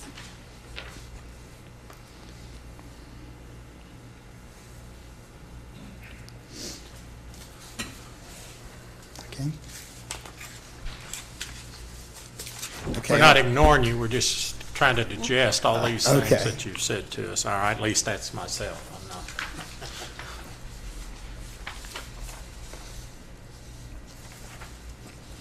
So let me see. If I understood you correctly, we have, Brian, $6 million worth of unfunded that we're obligated for today. Under this scenario, how long before we dig out of that hole? We have put, Projected. I mean, and Estimate. I have to tell you, I just saw the valuation for the first time today that was performed by OMRF, and the unfunded has even dropped, so it's better shape than that. But that is being funded over 30 years, that unfunded. It was like 2.8 million over 30 years. It gives us a cost here of $233,000 a year. And why did we put that on 30 years? Because your current plan costs are done on 30 years, and we wanted to compare apples and apples. Now, you can fund more quickly than that, it'll just cost you more money. But then we should do an apples and apples comparison So on is that those. 30 years from this date or 30 years from when it started? It's 30 years, my numbers were as of 2012, but yes, it's this date. Wow, that's a long debt. It's government. Questions? How did we reduce the limit or the unfunded liability, Cody? How was that reduced, or how come that's to be How did- less than what it was reported before? How does the unfunded liability reduce? You said it was less today than it was 6 Oh, months ago. because I haven't really studied it. I imagine it's because of the assets. Go ahead. State your name, Yes, of please. course. Okay. Of course. Thank you. Sign in. We may have you back up, but thank you. Whoops, can I make it shorter? My name is Jody Cox. I work with the Oklahoma Municipal Retirement Fund. Just to state up front for those who don't know us, we are a nonprofit group. I think that's really important for you to hear. There is nobody making commissions or broker-dealer fees. We exist, honestly, because of a gentleman that used to be from City of Shawnee. I'm very proud of this, Bill Moran, and another gentleman from City of Ada came up with the idea of forming OMRF. And they said there's got to be a way that all these cities across the state can come together and do a retirement program. So we were formed in 1966, and you guys are our founding member. So I'm very proud of that, especially because I'm a Shawnee citizen, so I think it's even better. To answer your question, though, Commissioner, if you cease or freeze the defined benefit plan, you're not anticipating any future accruals on their later years after we draw that line in the sand. So if you froze the plan as of June 30th, instantly you would not have to pay for those future promises, and we would know exactly what the promises were as of that date. And that's how it's reduced, is because it doesn't anticipate those future accruals. Does that answer your question? How much has it been reduced? That's okay. It's okay. The unfunded life, I'm just... Come up here. Come on It's up. okay, you both can be up here. It's great. We'll let you. I think the question was, the unfunded liability last year, without the future salary increases, was 2.8 million. The unfunded last year. This year it's down, and you see that on that sheet under the second column. 2.8. 2.8, right, under the sheet I just went over. This year, the unfunded is 1.2 million. It's the 233,000 that was paid in didn't reduce it that much. It didn't reduce it by $1.6 million. I haven't seen it in here, but I imagine the investment experience on the fund has been very good, and that's what reduced it. The investment experience, and coupled with you have had or experienced excessive turnover. For an employee group, you have several that have 4 years or less. We cover 170 of your non-uniformed employees, so they've had some turnover. And so those promises go away. As people leave before that 7 years, then the plan wins. So a lot of favorable things did happen to the plan over this past year. I'd like to state a few things just to assure you that this is a well thought through plan. I know it's very emotional. It's emotional for all of us that have gone through the process, and it's emotional for the employee group as well. I do consider them my colleagues and my friends, so I know this is a tough thing to go through. You guys have been working on this for over 2.5 years. There is some good news at the end of the day if you choose to go forward with this. The new plan is extremely competitive. We have several cities that offer just defined contribution plans, and the average defined contribution plan employer contribution is 7%. You guys are proposing, if we had to do this hard decision and stop the bleeding is what I'll call it, and make this decision, you guys are proposing for the long tenured employees to put in 15% of their pay. For those who have been here, between 5 and 10 years, 10% of pay. So that is extremely higher than the other cities that just have a defined contribution plan. Now for future hires, Brian already told you, you're going to go down and you're going to propose 3, 6, and 9%. And that's more of an even playing field with other cities of your caliber. But I want to share with you that you are trying to do something to reward longevity. We are not undoing anything that you've promised in the past. You're making good on everything that you told them up through, if you go forward with this, up through June 30th. They will still be able to grow into their Rule of 80. The ones who don't meet it today, if they work 2 or 3 more years and meet Rule of 80, they will still get their unreduced pension based on the years worked up to June 30. So they will still be able to grow into Rule of 80. They will still have their hybrid provisions for those who have been around long enough that they could still convert that into their pension. They still have their 10-year certain, and they still have their COLA, which that is a nice benefit. Your retirees under the current plan, if they retire, they get an annual raise every July 1. It's the lesser of, sorry, it's the lesser of, guys, but it's the lesser of CPI and 3%. So if the cost of living goes up 1%, they get a 1% raise. But it's capped out at a 3% maximum. It actually could go down if the cost of living went to a negative. It's capped out at a negative 3%. Historically, knock on wood, we've never had a negative CPI. It could happen. So in their retirement years, basically, they will get an annual raise. This proposed plan does not impact any current retirees. I need to state that clear and upfront so our citizens will not be upset, but they will still continue to get their pension as was promised. So again, you're just ceasing the promise and changing your future path. And that future path would be opening up the defined contribution plan. So I just felt like you guys would want to know that you're not undoing the past.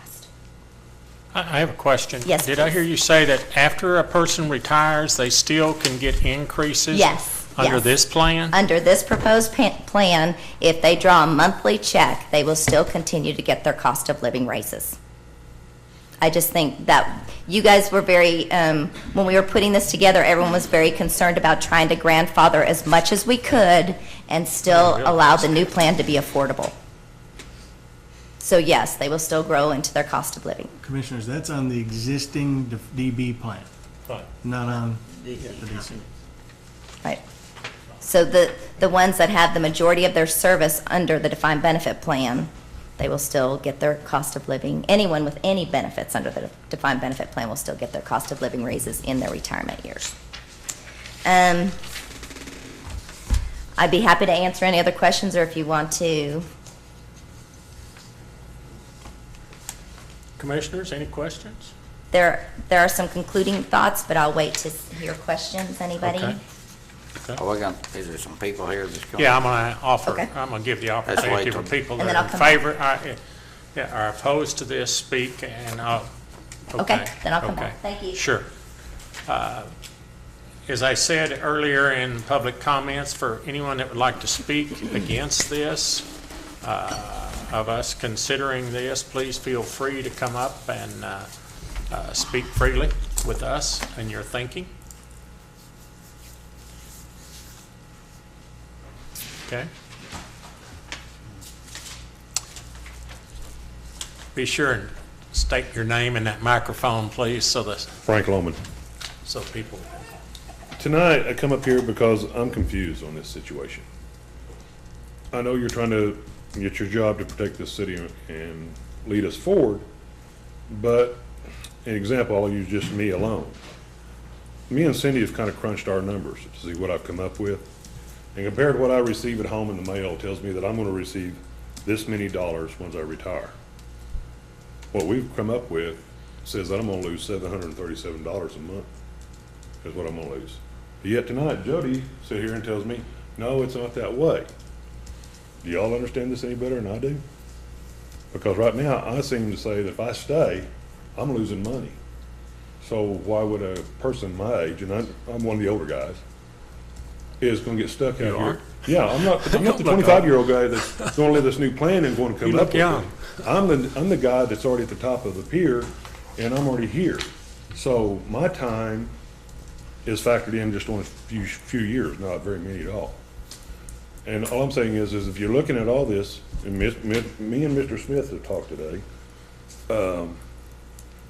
are we sure that we know and understand what it's going to affect everybody in this program? Just not me, but the other members of this city that's in my boat. That's all I'm saying. How many years do you have? I have with the city? 13. You have 13 years? Yes, sir. Okay. I'm retired from OG&E, and Okay. then I came here. Okay. I know that y'all's circumstances here are different than what I came with. An example, OG&E, I'm paid underneath that retirement plan, but my buddy that went to work there, his retirement plan now is what he puts into it. Over here at Shawnee Mill, I've got a buddy over there, and how it works is this guy got a retirement plan years back. Then Shawnee Mill changed their retirement plan, so he's still locked under the old system, and the new guy coming on board now lives a new retirement plan. And yet they've changed it again, and now there's another retirement plan. And so as time goes by, and as they fall off the end, them old retirement plans go away. But they don't just draw the line and say, you know, this is where we're at today. I mean, I understand y'all are in a financial issue here, but I'm just trying to make sure that everybody's on the same page and y'all understand it. Because right now, what Jody told me a while ago, I'm really confused. Okay? Thank you very Thank you. much for your comments. Would anyone else like to speak? Okay, Jody, would you like to respond to that? What I was trying to address with Frank earlier, so, and I know I didn't have everything on him, but on his pension, he might be correct that his guaranteed lifetime check might be reduced. I don't know that it's $700, but it probably is, because I think they all know how to use the calculator. But he will have a savings account on the other side. And so each employee is going to be faced with their numbers. We're prepared to sit next to them, side by side, and show them what their pension would be frozen and how much they could make in the defined contribution plan. We're not going to leave them be, and we're going to be there the entire time to help them through this decision. This plan would go into effect July 1, so anyone could decide, you know what, I just want to retire under the old plan, have a nice day, so that's a decision. But I just kind of cranked a few numbers on the new plan, just to kind of see how it would compare. So I took a brand new employee that's making $11.06. He would fall under the 5 first, and then 10, and then 15 eventually. So under the defined contribution plan side, in 25 years, depending on what kind of interest earnings he makes, okay, because again, this is an investment account, so it'll look a little different for them. It'll be dependent on investment earnings. I assume 3% raises. And if he earned 4%, he would have about $200,000 in 25 years. And if he earned 6%, he'd have about $250,000 in 25 years with the new plan you're proposing. That's a nice chunk of change. And then I took somebody that makes $60,000, because everyone's in a little bit different boat, and it's based on their wage. And someone making $60,000 who's been here 10 years or longer will get the 15%. So in 10 years' time, if somebody at $60,000 worked 10 years, under 4%, they would have about $185,000 accumulated under the new plan. And if they earn 6%, it'd be closer to $203,000. So the new plan still, again, we are saying that the monthly check will be reduced because it won't continue to accrue. But on the flip side, they will also have this savings plan in combination. They'll have the best of both worlds. They'll have their pension, and someone closer to retirement like Frank will have the majority of his service guaranteed under the pension, and still, if he stayed a couple of years, he would have a nice savings account on the flip side. But it is confusing, you're right, and I do think all the employees will want to see their real numbers. As far as some closing comments, looking at the long term, and again, this is a very emotional decision. The long-term city budget savings you heard from Fred and your finance director. Freezing the plan ultimately gets Shawnee out of the pension business. I think there's a lot of private sector buzz. They, most of the time, do not have a defined benefit plan anymore. They're pretty much gone. And now the municipal side, they're starting to have these tough discussions on what do we do. Big Bad Gatsby, we talked about that a little bit. Brian brought that up. They are going to come down the pike and they're going to force you to book that unfunded liability, and it will become a real number on the face of your financial statements. In the years prior, you guys may not know this, but Gatsby has never had this kind of rule come out. So it's kind of bringing all of this to a head as to the reality of having a pension plan. So if that goes on the face of your financial statements, it could ultimately impact your bond rating. So all the cities across the state are being faced with, this is tough, and shame on Gatsby for forcing us and forcing our hand, but it's a reality. Coming the year fiscal year 14-15, you will be forced to put that on the face of your financials. The immediate raise to the employees, I think everyone understands money in hand is a good thing. So as part of the proposal, that immediate raise, most of the employees, especially the young ones that aren't so vested in the retirement plan, we're very, very pleased with the immediate raise. Again, your defined contribution plan that's being proposed is very competitive, if not extremely favorable. It is competitive to the police and fire today. You guys are putting in 13% of pay, and this one average would be about 14%. It'll go down over time as you have new hires. It incents the department heads. That incentive is 5,000 stay bonus per year for 5 years. So it incents them to stay if they stay. It doesn't lock Shawnee into a high contribution rate for future hires. Your future hires will be at 3, 6, and 9. The forfeitures, we haven't really discussed that, but the forfeitures are if an employee doesn't stay the full 7 years in the new plan, what happens to the employer's contributions, and what's going to happen today is it will help the city make those future contributions. So it's forfeited back to the plan to help your budget.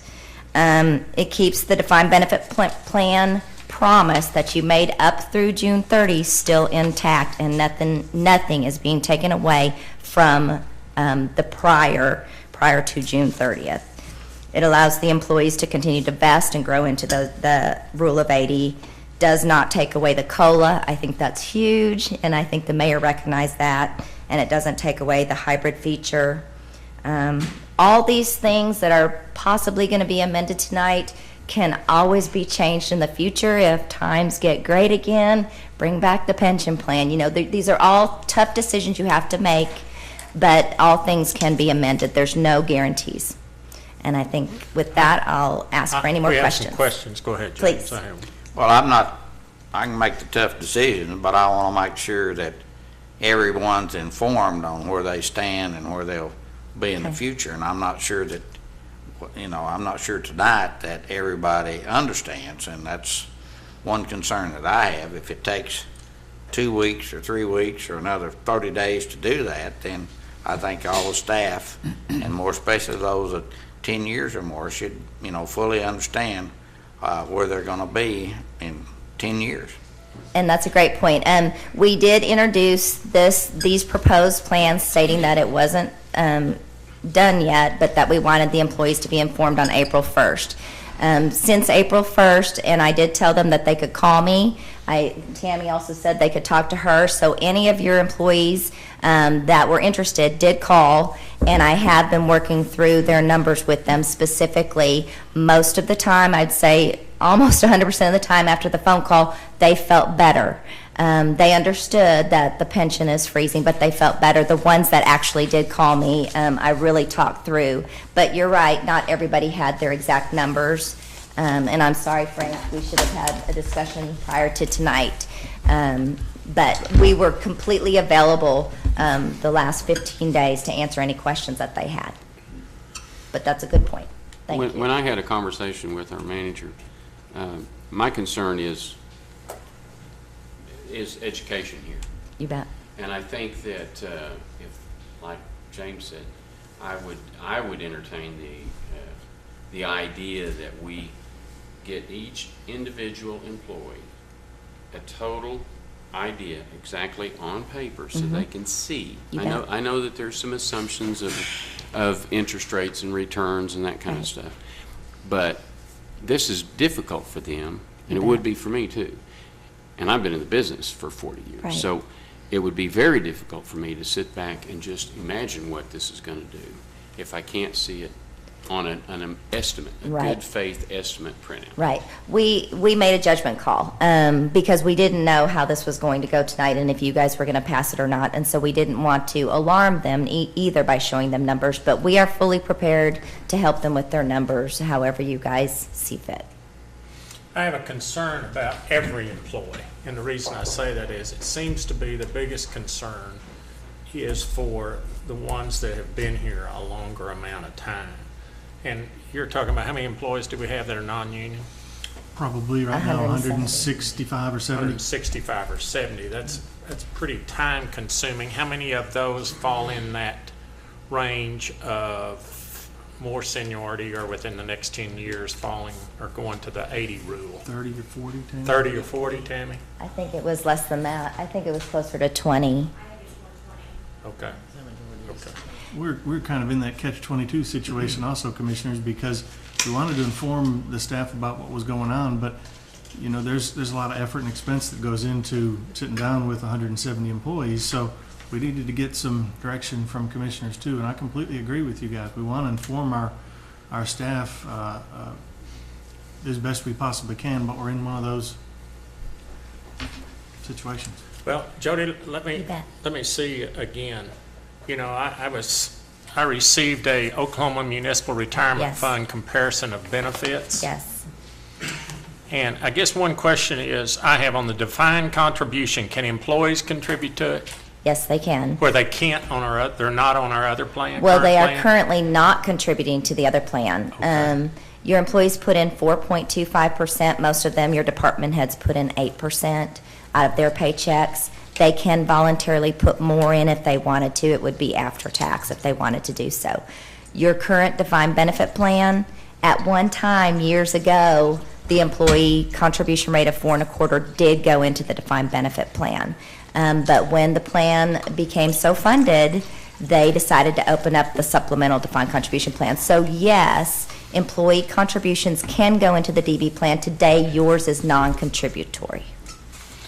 I come from a business environment like you worked at OG&E where what I put in Right.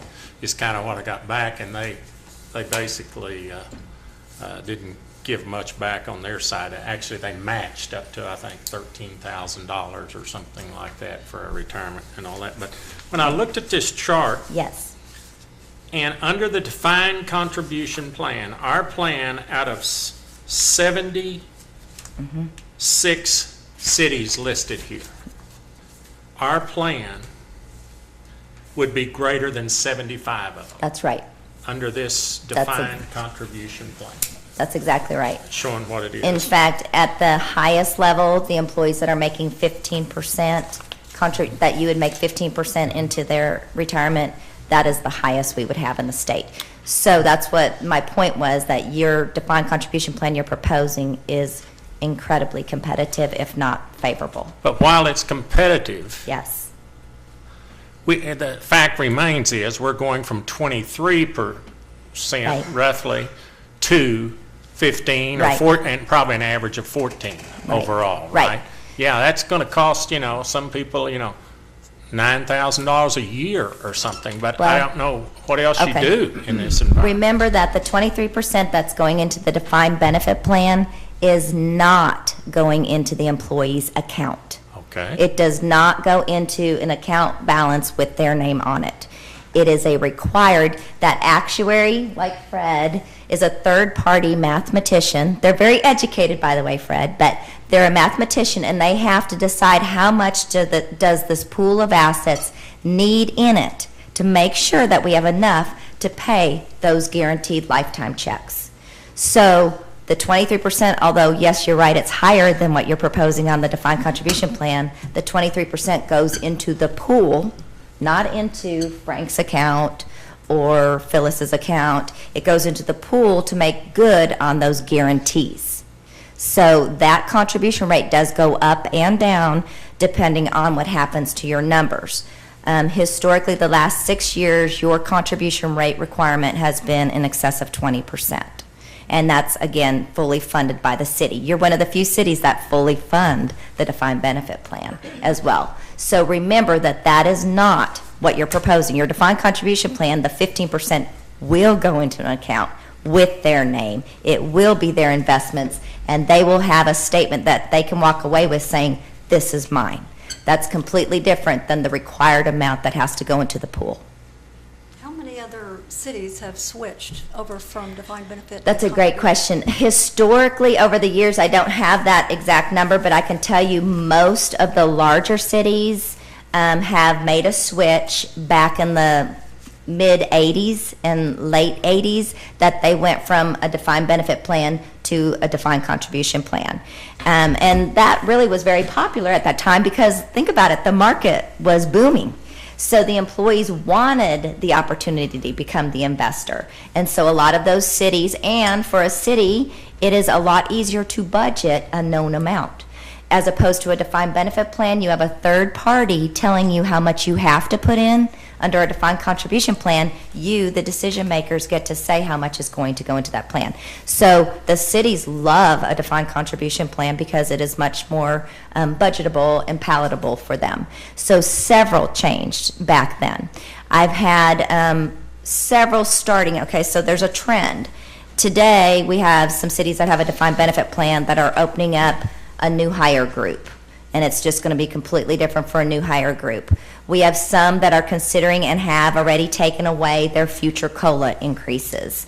So they're kind of taking baby steps as to the changes they're making. I have one city in particular that went from a defined benefit plan and gave the employees a choice. You stay in the defined benefit plan, but you got to put more in out of your paycheck. Otherwise, you go into the defined contribution plan. And believe it or not, a lot of the employees chose the defined contribution plan because they wanted to keep the money in their pocket. But the city said, put your money where your mouth is and put more in, or go to this new plan. And that's a lot of, so there's a trend starting to develop where they're going back into getting into the defined contribution plans or changing the future. And so we've seen several starting to do that. Have some of those cities done it the way we're talking about doing it? Not in the OMRF system at this time. I know there's another very large city talking about doing this exact thing, and their defined contribution plan, they're only proposing putting in 3% of payroll. So yours is extremely well thought through. I mean, you know, like I said, it's a tough decision, but you're at least trying to reward longevity. I don't know if Dudley has anybody else in mind, but the city's trends, they're starting to really look hard at this. But it's a great question. Do they also receive Social Security after they're 60? That's a great question. Most of the employees do receive Social Security. There were a handful of cities back in the mid-'80s that opted out of Social Security, but there are very few that opted out. Most of my covered cities have Social Security. I only have 2 or 3 employers of the 200 that don't have Social Security. Do our employees have You guys Social Security absolutely too? have Social Security. Which costs the city? Your current plan, after 30 years, replaces, of their current paycheck, it replaces 78.75% of their current paycheck, and that's just the defined benefit plan, on top of Social Security, which is anywhere from 25 to 40%, depending on. So an employee after 30 years walks away with full replacement, if not more, under the current plan. Now, did you say there's a maximum amount of money that they can put in? Under my plan, which would be a qualified 401A, the maximum is $50,000 combined per year. So the max is pretty high. That's the majority of their salary, if not all of it. So the max really doesn't come into play as much under my vehicle that we're talking about, but it's a good question. No. Well, I guess my point is, this has kind of hit them hard. I know. And frankly, I don't give a damn if we do 170. Let's do it. We have got to build some trust back. And these people feel like that they've been manipulated and kind of done wrong, and they want to know some good answers. And I understand that, and I want them to have those answers. And I don't care if it's, I don't know if it's legal that you can power out some employees and say, well, you're not going to get a report, and you guys are. I think every one of them we can should do that. get that report. We can do that. And I think we owe them that. We've got to do the very best possible in a bad situation. And I We think can do that's the least we could do. That will take is some explain. time, but we absolutely can I do think that, it's worth and we're prepared to do that. We were prepared to do that in the month of June before this went into effect July 1. I think we need that quicker. Okay. I think it would help. Okay. Yeah, we need to vote on this before the end of the year to kick the year off on July 1, I would think, whichever way we go, huh? So how much time you talking about? Not necessarily. I mean, you can amend the plan it would be easier for budget purposes if you did it before July 1, so they can figure out their budget. I mean, that's the bottom line. But OMRF, under our provisions, you can amend the plan any first of the month. I would say we could probably have something mid to late May that would have some information again, but it would depend on if we're going with what's proposed in front of you. If this is kind of what the commissioners had in mind, then we can crank numbers based on what is being presented. If that's agreeable, we would be happy to do that. Well, do we need a motion to say this is kind of agreeable if they, so that they can do all the work? How do we do that, Attorney? You're not posted for that kind of motion. You're really only posted Okay. to go forward. what you can do is you've pretty much given instructions, I think, to staff and to OMRF what you need, and you just move on without action on any of these items for it to come back to you whenever it's ready to come back. Okay, I do think we have to understand that it's not going to make all the employees happy going into this. This is a tough decision, and it is going to affect some of them, like $8,000 or $9,000 a year. But I think if I'm hearing what you're saying, Commissioner, and I think I heard what you said, James, is they ought to have the opportunity to understand it and how much it's going to affect them fully, right? Exactly. Is that what you're saying? Exactly. And our deadline on this would be, for this understanding, the end of May. So our first meeting in June? Or the second meeting in May. Or the second meeting in May? Can y'all? Probably make that. I could probably have the numbers done by then. I'm just asking questions before we get the motion. I mean, before we do this and vote against this, because we understand, or vote you need to make a motion to defer this till the second meeting in May. Yes. All the, how many items are there? 5 items? Mm-hmm. Do we have to read each one and do it? No. Okay, so. I so move. Second. We have a motion by Commissioner Harrod, a second to defer this with the things that we discussed here, okay, going forward. And I think I hear from the commission is that we want to move forward with this project in the manner that's been that you've laid out here, but yet we want to be sure that all the employees fully understand the impact. You bet. And our goal is that we don't lose anybody, and we don't want to lose any of you because you're valuable people to our city. Amen. Okay. You bet. Okay, we have a motion and a second. When are we deferring these two? Tell me what's the second meeting in May? Second meeting, yeah, what is that? Okay, we have a motion and a second. Call a roll, please. Harrod? Aye. Smith? Aye. Agee? Aye. Maynard? Aye. Hall? Aye. Winteringer? Aye. Motion carries. Thank you, Jody, and thank you to everyone for your effort in this. And employees, hopefully this will be a better understanding for each and every one of you, because this is you're a valuable asset to our city. So we took care of 12, 13, 14, 15, right? 11, 12, 13, 14. 16 is considered bids. We did 15 too. Okay, item number 16. Consider bids, City Hall parking lot improvement project, staff recommendation.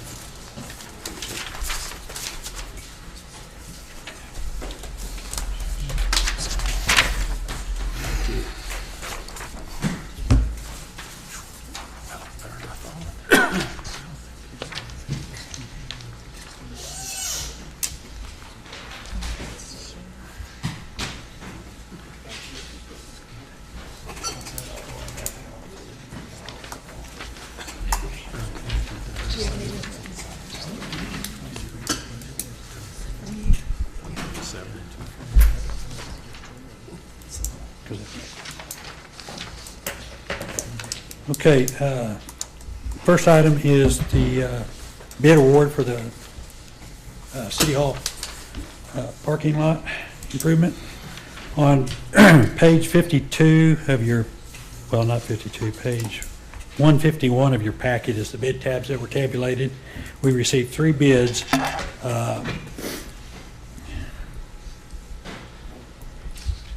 And we bid it out with an alternate asphalt paving and an alternate concrete paving.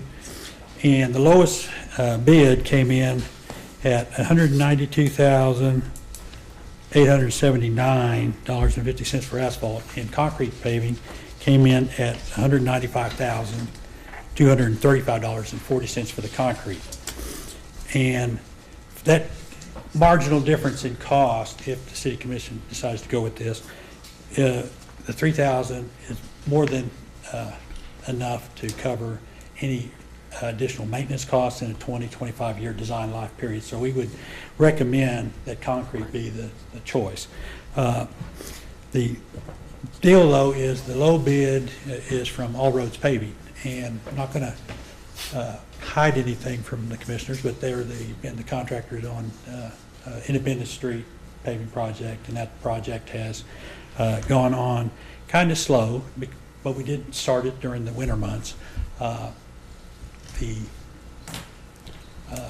Look at the time and diary report that we had. There's 13 days on that project that the contractor's off the project due to weather days, but there are 12 days that we can actually document that he should have been on the job working, but was not. So What do they say? they, well, they were working other jobs for one. We moved them down to Bell Street to work on that one at one point. But they say that when they'll remove and replace the concrete panels, they'll take out a whole stretch about 100, 150 feet, get that ready to place concrete, and then that night or that evening it rains, and then they can't place the concrete the next day. They have to wait until it dries out, so there's no work going on. So that's why, you know, the times when they get weather days, it absolutely looks like there's no one there working. But the thing is, on the bid on the parking lot is that the next lowest bid was $243,000. That's a $48,000 difference. So I'm just letting you know. Are you talking about concrete now? Yeah. Okay.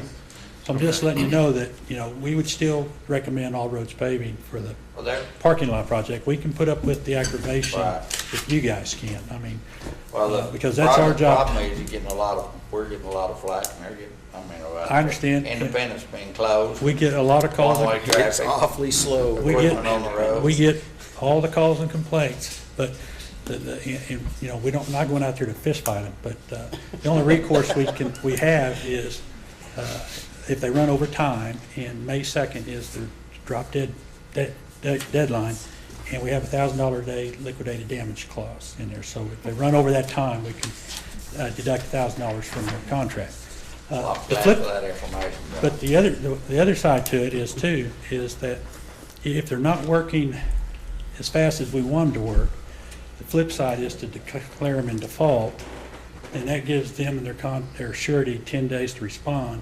And a project like this could really leave the project tore up for months and months and months. Because, for example, we kind of going through that on our 45th Street project where we took the contract back from the contractor, and right now that's in, you know, back and forth with the bond issue and the attorneys, and it's kind of at a stalemate right now. So, I mean,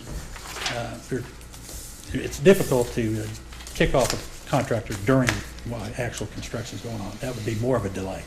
So, John, you know, I'd like to say I live down Independence, and I have not seen them work on that Independence and Center area, as I told you on the phone, for like a month. Right.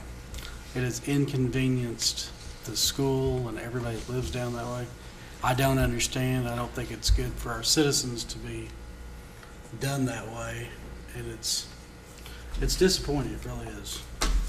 I guess this parking lot, though, I will say this, is not going to really inconvenience people till it's finished because they're not able to use it now. Well, unfortunately, it'll inconvenience our city employees. Yeah, but I'm saying, not to the extent that you're talking about there. I'm not defending it. All I'm just saying is. Well, I'd move that we award them a contract with reserve, and you tell them they need to get Independence finished ASAP. Well, on this project, we got 90 days calendar day project. So, I mean, as we go forward, we'll. What if they don't do it in 90 days? Well, that's where the $1,000 a day penalty comes in and kicks in. We didn't have that on Independence? We do, but it's a 120-day contract. Oh, it's 120, okay, but I mean, and how far are we in that? They're actually a good May 2nd's are dropped. May 2nd? May 2nd. You gotta add the rain days back in there, don't you? No, not on this one. We do calendar day projects, so even if we have rain days and snow days, we still charge them that time. But that adds to the frustration because no work goes on when it's Well, raining. you're talking about a substantial difference in cost between them and the next vendor, right, or Was that subcontractor. 70,000? No, I didn't say that. Yes, it's about 48,000. That's a lot of money. No, it's not 70. I No, their bid feel is 195. say that you encourage them to get in gear on Independence. 'Cause, I mean, we're getting, everybody's getting flack on that. I don't live over there. Down that street, I'm next to myself. Visit with our construction people, we'll get that going. But I mean, I just want to let y'all know up front that we're getting a lot of aggravation from Independence also. We are too. But if you look at the also the bid tabs, they're the low bid on the next project too. Okay, we need a motion and a second. Got a motion. We have a motion Second. to go with, All All roads. roads paving. okay, and it's going to be a paved parking area? Concrete. Concrete? The new part will be concrete. Right. And the existing will be milled and overlaid with asphalt. What about the alley that's part of this project? It's milled and overlaid with Milled and asphalt. overlaid, okay. Are we awarding both of these? We're just No, we're just voting on the No, no, first no. one, yes. No. City Hall parking lot, we have a motion. Did I hear a second? Yes. I'm sorry, was there a second down here? Commissioner Smith was a second. Call a roll, please. Harrod, Aye. Smith, Aye. KG, Aye. Maynard, Aye. Hall, Aye. Winteringer. Aye. Motion carries. Item number B, sidewalk, ADA handicap ramps project. This is the bid opening for our sidewalk and ramp project, and what this is the contractor will put in handicap ramps at various locations at intersections, at streets where we've overlaid or done work on, where there's sidewalks but no ramps. So there's various locations throughout town. The first bid opened was from Rudy Construction in the amount of $249,690. Next bid opened was from All Roads Paving, Inc. Their bid was $127,337.75. The next bid open was from Parathon Construction. Their bid was $157,000 even. And then the last bid open was from Mike Little Construction, Shawnee, Oklahoma. Their bid was $214,222. And we'd ask that item be deferred until we come back with the bid tabs and a recommendation. So move. Have a motion by Commissioner Harrod to Second. continue. Second by Commissioner Smith. Call a roll, please. Harrod, Aye. Smith, Aye. KG, Aye. Maynard, Aye. Hall, Aye. Winteringer. Aye. Motion carries. Item number 17, new business. Mr. Chairman, no new business or administrative reports this evening. Okay, item number 19, consider an executive session to discuss city manager's performance evaluation and employment contract pursuant to 25.0S, discussing the employment, hiring, appointment, demotion, disciplining, or resignation of any individual salaried public officer or employee. The chair will entertain a motion to go into executive session. Well, I'd like to postpone this. And we have a commissioner that's not here, and I think and I know Pam well enough to know that she would like to be a part of that conversation. So, my opinion, if we could postpone it, I don't want to slight her input at all. I had a conversation with Pam on the phone before I came this evening. She called me. And, so. Well, she's ill, right? Yes, she's very ill, but she did not say we postpone it after our conversation. But again, that's entirely up to the commission what you want to do. I just I think don't know if we're it's ever going to be important able to that get everybody here. I'm Well- worried about it. That seems to be, how long do we postpone Not this? necessarily, but I do think that everybody ought to be here. It's an important decision. Well, if they're not here next time, what do we do? Yeah, I can't. You're gonna ask to postpone it I'm again? just saying that everybody needs to be here. I think it's important. That's up to the commission, whatever y'all want to do. I know I wouldn't want to not be here, but especially if I was sick, I'd want to be thought of enough to be a part of the meeting that I'm supposed to be in, and just couldn't.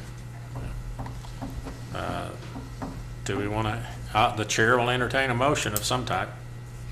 I move we move the consideration on 19 and 20 to the next city council meeting, next available. Chair will entertain a second. Okay, with lack of a second, then we will, do we now need to vote again on it? New motion. Okay, I need a new motion then.